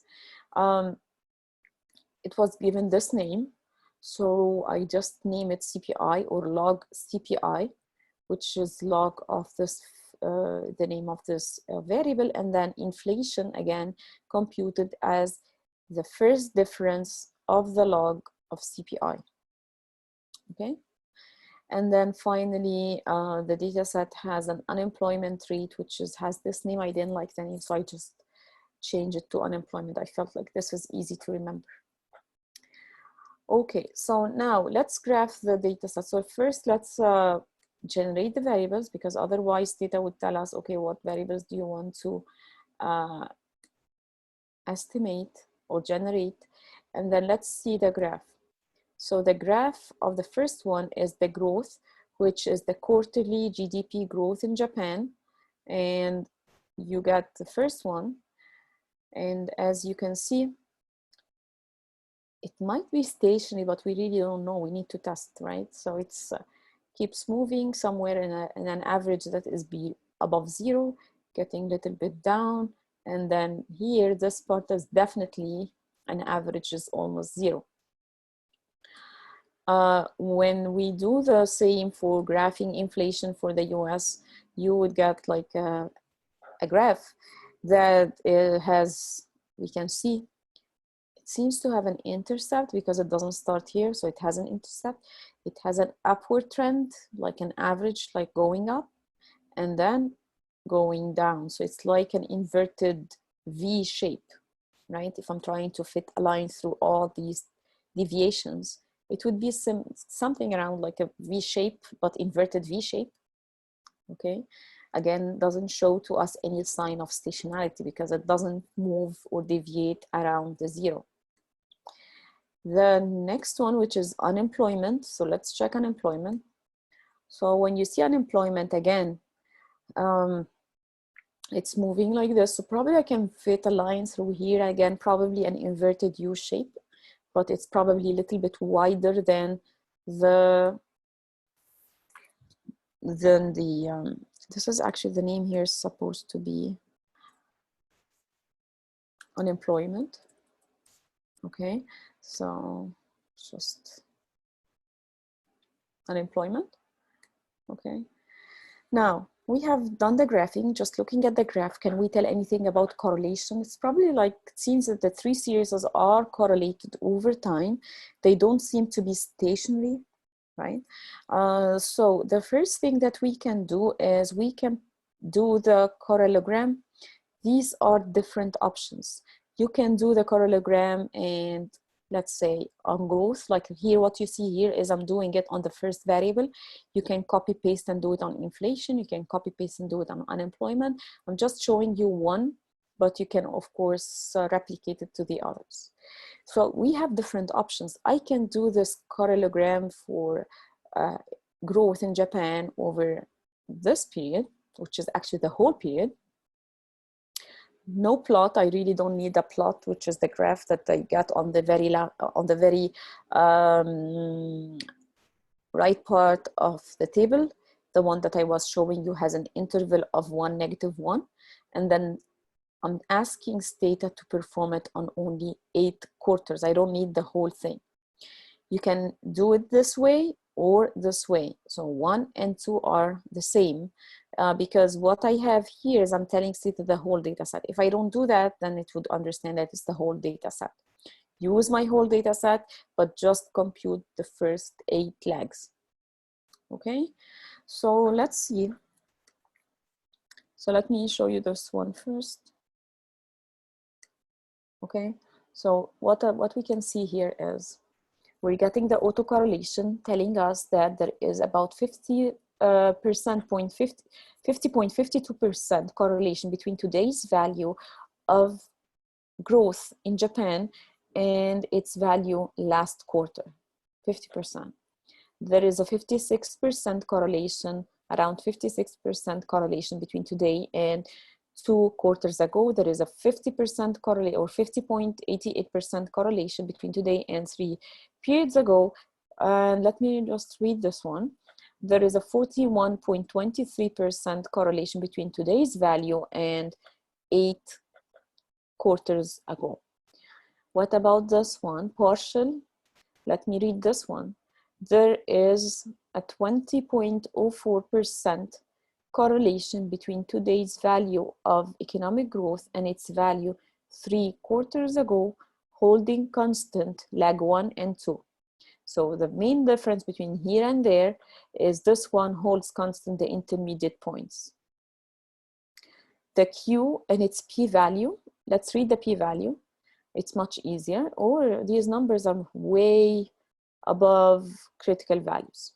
So there is a 0 in all of them. There is a 0. Let's read this one. There is a 0% probability of no autocorrelation for the first 3 legs.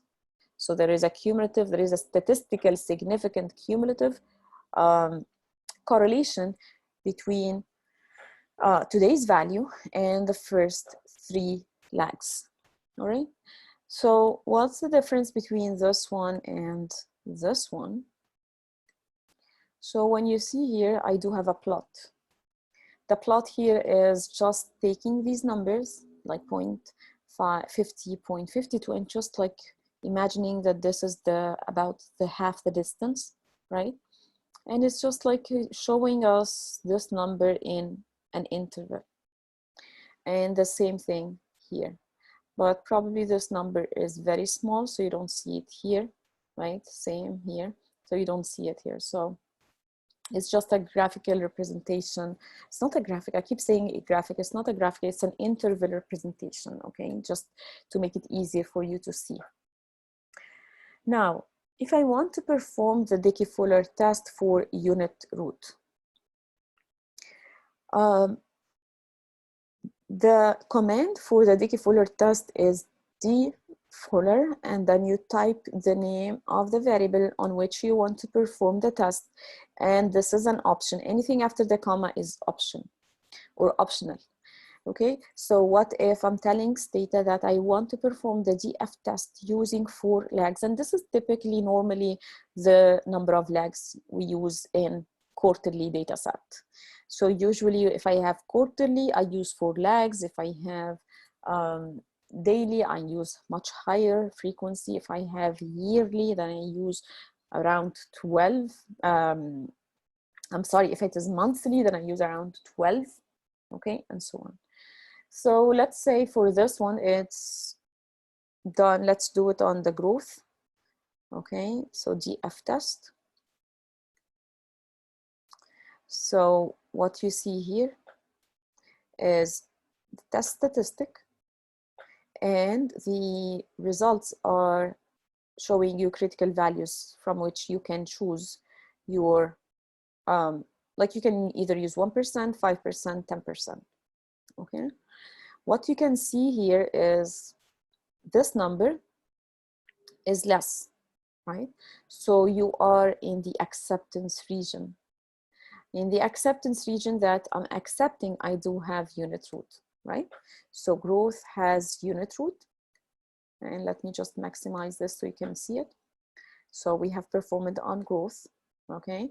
And to be more specific here, we see that it has a drift or intercept, but doesn't have time trend. So that's why we didn't add time trend. Here,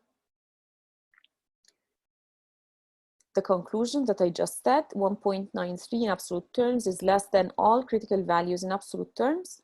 So what does that mean? It has a unit root. Suppose that when you graph the growth and you feel like there is some time trend, you can always overwrite a default and type trend. Okay, so this one would perform the test with trend. And the constant is there anyway, like, as you know, like anytime you're, let's say here, if I'm not writing anything, then this one is performed with a constant, but no time trend. If I want time trend, then I would have to type trend, all right? If I don't want the constant, then I can type here no constant. This would be telling Stata, please remove the intercept. But from the 3 graphs that we have seen, we can tell that we don't see like a huge time trend in the data set. It's probably, as I said, an inverted V shape, so something that is going up and there is a break and then it's going down. So there is nothing of a trend in there. So we have performed the 3 tests on using a constant, no time trend, and the conclusion is unit root, unit root, unit root, and then you can just replicate and do the same test. Now, in order to deal with non-stationarity of the variable, what we can do is we can perform first difference. First difference means that I'm going to take each variable and take its first difference. And here, this is just the name that I gave to the variable. You call it anything you like. And then d dot would get you the first difference. So we're doing this for the 3 variables to try to see if they are I1. So when we have performed the test on the 3, okay, so let's see this one. And Okay, so let me, because I didn't run this part, so let me run this part first. Okay, and let's see, growth, Dickey-Fuller growth. And remember, if I'm taking first difference, then if I did it here on 4, then it has to be less than by 1, because I'm taking first difference. So I'm reducing the data set I have by 1 lag. So here, as you can see, in absolute terms, this number is bigger than all critical values. So you are rejecting the null of unit root and you're accepting the alternative of stationarity. Okay, and now you can actually do the same for inflation. Again, the number is way bigger than the critical values. The same thing for the unemployment, right? So again, higher than critical values, and you come to the conclusions that now if I have to take one time difference to make the variable stationary, then I call them integrated of order 1. So the 3 are called I1, okay? And the 3 are called I1 because I just had to difference them once in order to get them stationary, all right? The DF test can be performed manually. It's not like, I'm not going to ask you something like that in a test or anything, but just for your own knowledge, like how can I do it manually? But again, I'm not going to be asking you to perform it manually. All right, so so your do file is going to actually stop up to here. I'm not going to, no, actually up to here. I'm not going to give you this part, all right? Do you have any questions so far?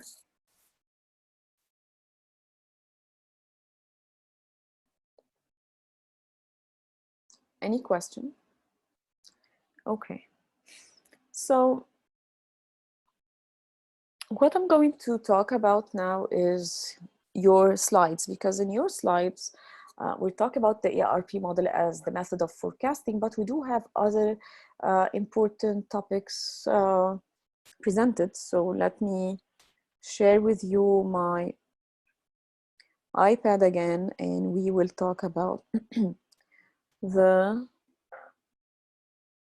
some of the slides, not all of them. Some of them are relatively straightforward.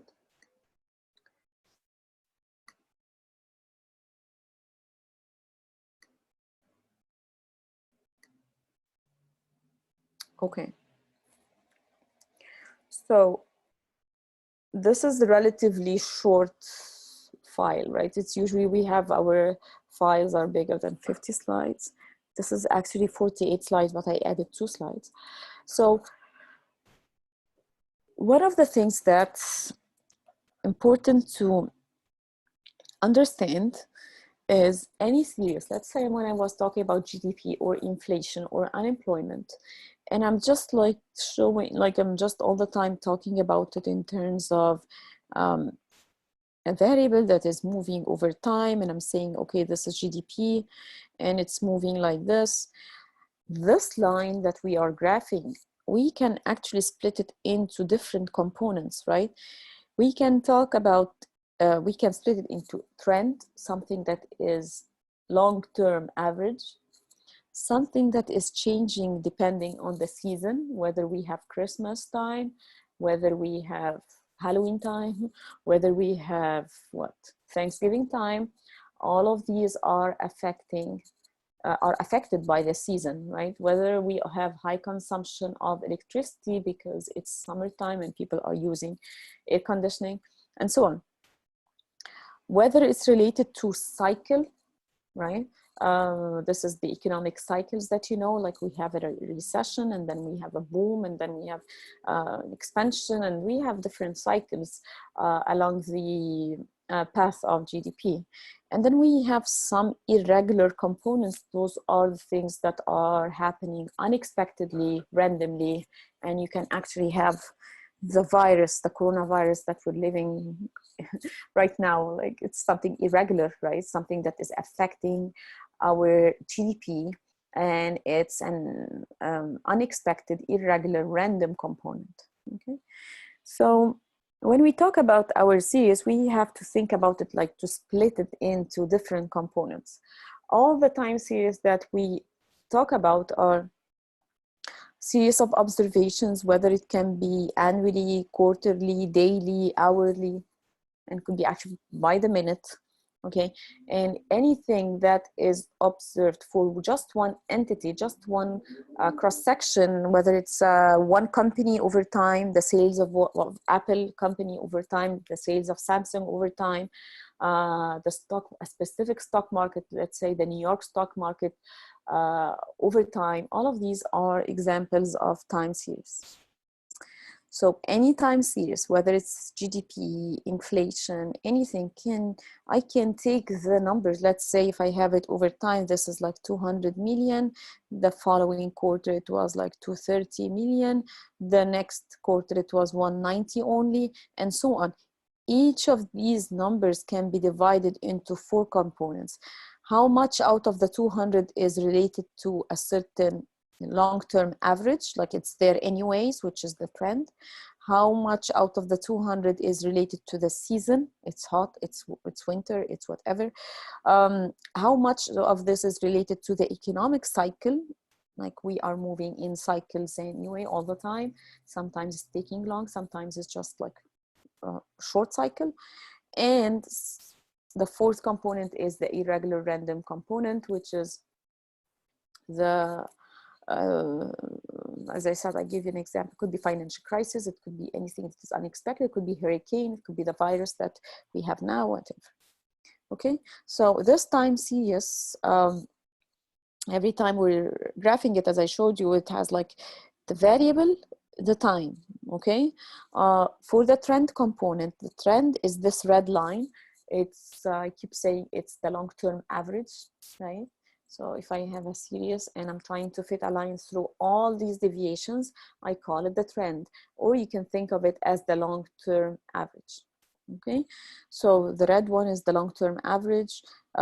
It doesn't have to be a straight line going up. It could be going down. It could be in non-linear, right? It could be like this shape or could be this shape. It doesn't matter, but it could be non-linear. The season, I can see that, let's say, for example, sales, okay? I can see that the sales of a specific good increases in the winter time and the summertime. So in each year, it peaks in the winter and the summer, but it reaches the bottom in the spring and the fall. Okay, so this is something that is repetitive from one year to the next. Every year we have a Christmas time. Every year we have people going to the malls to buy gifts for their family, right? This is something that is repetitive. So do I really need to take the Christmas shopping into my consideration to see the changes over the years? Probably not, because it's something repetitive, is related to the season. It's not related to something that was performed by the government so that people have the incentive to go and shop. No, this is something that is repetitive from year to the next. Again, summer, consumption of electricity peaks in the summer. Is this a sign of a good economy? No, it's something that is repetitive from a year to the next. So I need to try to estimate the impact of the season. So I filter it out of my series because it's actually meaningless, right? It's something that is repetitive every year. It's not like related to a change in the new president, a change in a new government, nothing. It probably has certain kind of effect, but it's not like a huge impact from change from one government to the next, right? Cyclical component is the cycle, but it's more of long term, so it takes a cycle. So when you think about the financial crisis, when we were talking about the financial crisis that was taking over from 2007 to 2009, so the financial crisis was taking about 2 years. So usually cycles takes more than 1 year, could be like 3 years, could happen every 10 years. We don't know, but it's just going to happen. So it's like the wave, right? It takes a wave. And it's the longer term versus the seasonal cycle, because the seasonal cycle happens every 3 months. up and down, up and down, up and down. Could be 1 year a little bit higher than a previous year, but still has a certain expected pattern. For the cyclical component, for the irregular component, is something that unusual event. I keep saying the coronavirus is an unusual event. Accidents, something like hurricanes, earthquakes, things that are coming randomly, we call it noise. And just to refer to the white noise that we were talking about, if it has the specifications of a constant variance, mean is equal to 0, non-correlated over time, we call it good noise, right? White noise. But here just it's the general term. So the time series component is divided into 4 components, right? GDP is divided into the 4 components. You can think about it in additive form or multiplicative form. If it is additive, then you're just adding all these components up and you think, okay, which one is making the biggest share out of my series, right? And the multiplicative form, if I'm talking about the log form, and the log form is a multiplication form, right? So you can be using it in terms of a multiplicative form or an additive form. If I want to smooth out all the deviations, like I do have a series that is moving up and down, up and down, up and down, and then I really care about the long-term trend. So I want to smooth these deviations and kind of give me a general impression of the pattern of this series. So it would give us, like the moving average will give us an overall impression of the pattern of movement over time. So it's kind of a summary, give me a summary of how the series is moving over time. All right, so if I have a certain series that is odd, I have a data set of 7 years, I have a data set of 5 years, I have a data set of 11, any odd number of years or number of time periods, then we need to compute the M. What is M? How many averages I need to take? So let me give you the example first before showing you the formula, because it's easy to understand it this way. So you have year, you have sale, and you have it over time, so nothing new here. Now, I want to compute the moving average. I want to get like a general impression of the sales of this company. So the average is computed as follows. I'm going to have first 5 years averaged. The midpoint of the first 5 is year 3. So you start here with year 3, and the blue box would give you the average. So 23 plus 12. 23 plus 40 plus 25 plus 27 plus 32 divided by 5, you would get the first average. The second one, you get the, right, which is the red block, you get this one. The green block, you get this one. And then you keep moving, right, until you get all these blocks. Okay, so now 2m plus 1 equal 5. In other words, you need to get the average every 5 years. So if you solve this one for m, you will get m is equal to 2. So m is equal to 2 is actually used in this formula right here. So m is equal to 2 depends on how many years I have. So give me the number of years, and I'm going to solve for the m, and the m here is 2, and then I need to take this 2 and plug it into here and get the average of all these, or the moving average of each and every year I can get. So just again, looking at the example would make your life much easier, okay, instead of looking at the m's and the formula itself.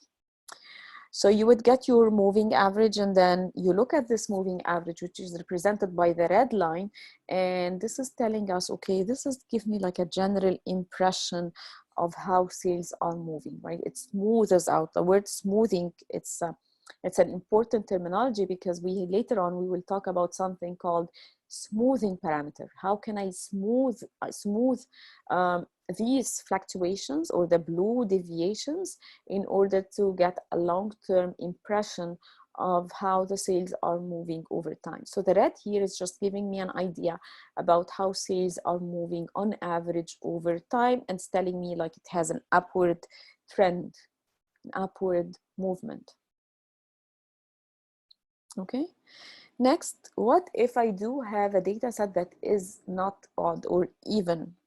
Okay, so what if I have quarterly data, or I do have monthly data? So per year I have 12 months.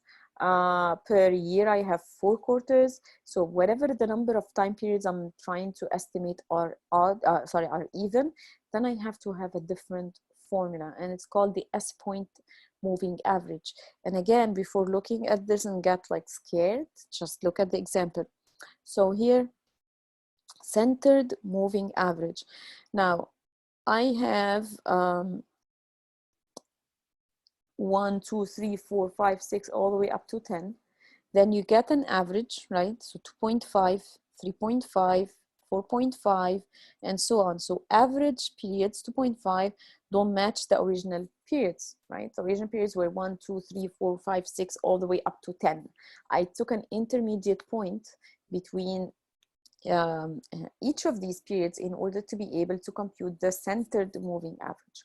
So now, centered period between 2.5 and 3.5 is just 3. So again, I started with year 3. The centered period between 3.5 and 4.5 is 4. So again, 3, 4, 5, 6, 7, 8. You can think of these as representatives of the average periods whenever I do have even time periods in my data set. Now, the centered moving average is done the same way. So it's the average of these two numbers inside the blue box, you get this number. The average of the two numbers inside the red box, you get this number, and the average of these two, and then you keep going. And it's called moving because it's like moving, right, along all the data set, taking each and every data set and getting an average. And again, all of these are going to be a smooth representation of the actual data set. Okay. What about the seasonal index method? Now, if I have something that is repetitive from one season to the next, one season to the next, every Christmas I go to the mall, let's say. So I need to filter this out. I need to take it into my consideration to know how much out of the sales of this year is due to Christmas. How much of my sales this year is due to Mother's Day, right? And so on, because we have things that are related to the months or related to the seasons. So let me show you the example. So you have quarter, you have sales, you have the moving average computed in the previous example.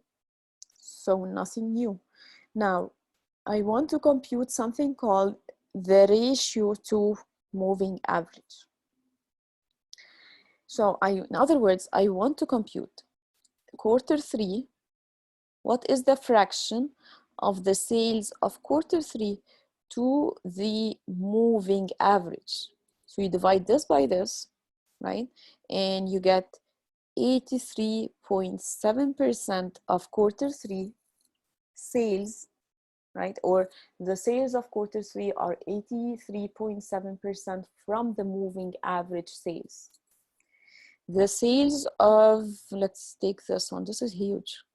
The sales of quarter 6 are 132.4% of the moving average sales. It's a huge number, right? Now, next, I'm going to use this ratios to create an index, okay? So you're going to pick the same season. So let's say I'm going to pick the fall. So you're going to pick fall of year 1, fall of year 2, fall of year 3, fall of year 4.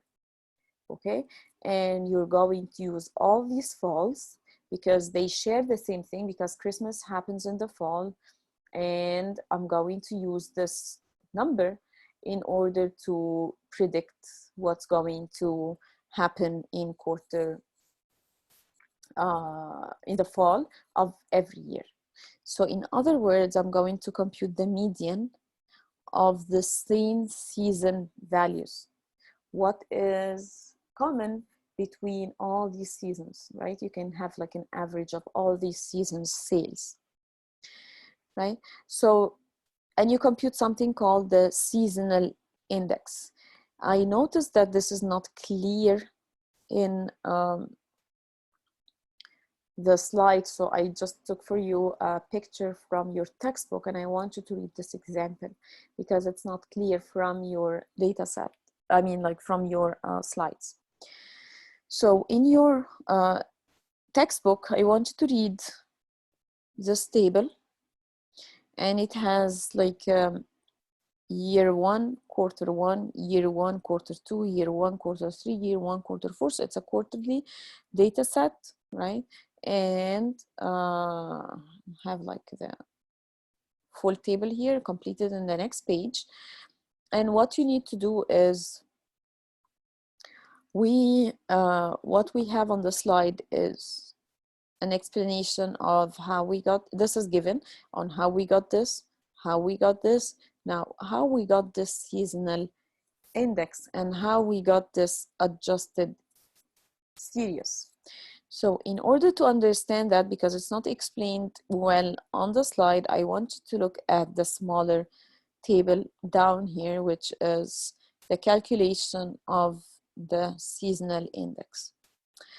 So in this table, the quarters are arranged in horizontal form and the years are arranged in a vertical form, and all the information that you see in this table are coming from this table, but just rearranging such that I have all the information of quarter 1 in one column, all the information of quarter 2, all the information quarter 3, quarter 4, and I'm going to compute a median for each quarter, and that's why you have it here on the slide.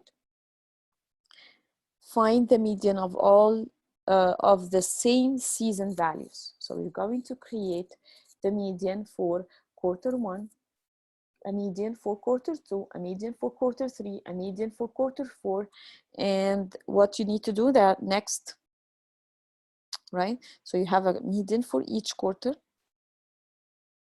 and you need to use it in order to compute seasonal index. How we got the seasonal index? To understand this, you go to the next page. When you go to the next page of your textbook, you find the seasonal index is computed this way. 60 is actually the median, and this is just an example of one of the quarters, right? So 60 is the median of quarter 1. This is the sum of all the medians of all the seasons, or I mean all the quarters. So we'll go back here.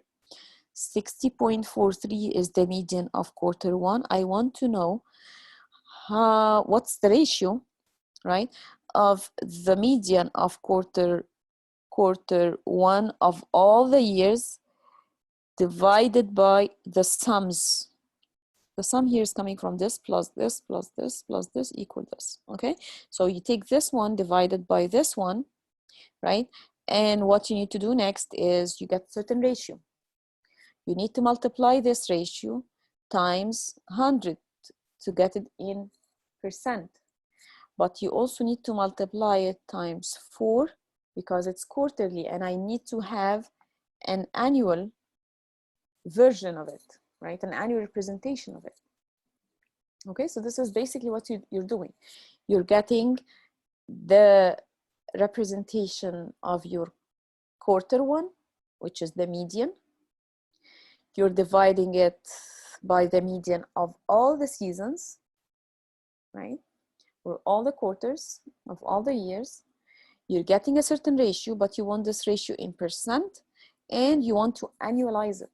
So you multiply it times 4, you get an annual version. Next, you need to get an adjusted value of this quarter. So you go and the seasonal index, you get the first row of table 6.4. So you get actually the original value of this series, and then you divide it by the seasonal index 100 divided by the seasonal index that you get. Okay, so when you go back here, you will repeat the same for each and every one. So this is, you got the seasonal index for the second one, the seasonal index for the third and the fourth. So when I go back to my slide, seasonal index, this is like the detailed computation, which is not clear from your slides, but that's why you have to read your textbook to have like a clear idea on how it is. And it's very detailed in your textbook, like by the numerical example that you see. So what can we make sense out of the seasonal index? So the seasonal index is telling me that, let's say for the spring, that the spring sales average is 82.5 of the annual, remember we did it times 4, of the annual average sales. The summer sales is 31% higher than the annual average sales. Why is it 31% higher? Because see here, it's 1.3. So it's higher than the 1, okay? And then this one again, etc. So the fall sales average is 92 of the annual sales, or the annual average sales. All right, and this is explaining for you that we are kind of summing by 4 or multiplying times 4. You just need to make it an index out of an annual year, right? So you need to multiply times 4 and times 100 to get it in terms of a weight out of 100 as you have it here. Okay, so I'm gonna actually stop here, and I would ask you to read the rest. I'm not gonna ask you specific direct questions on the smoothing or the exponential smoothing and the rest of this chapter.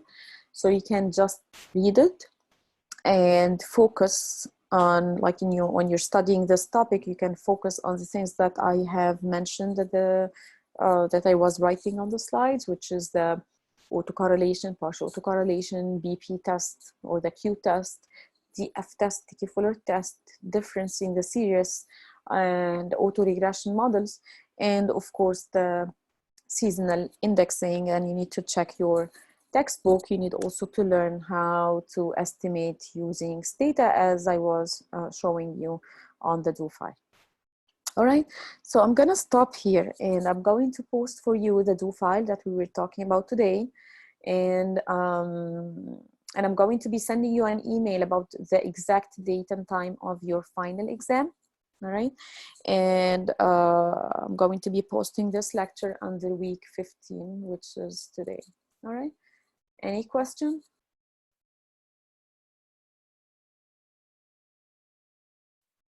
Okay, so we're gonna stop here, and this is our last teaching day of the semester. I hope you had a great semester. It's a weird semester, but it's okay. We're fine. We're healthy. And I'm going to meet you again on the final exam. All right. So I will be sending you more details about the final exam and the proctoring of the final exam and so on. So we're using the proctor track, but it's on Sakai. So I will be sending you more details about that. All right, stay safe and stay well, and best wishes on your final exam. And I will meet you next week during the final exam. All right, see you.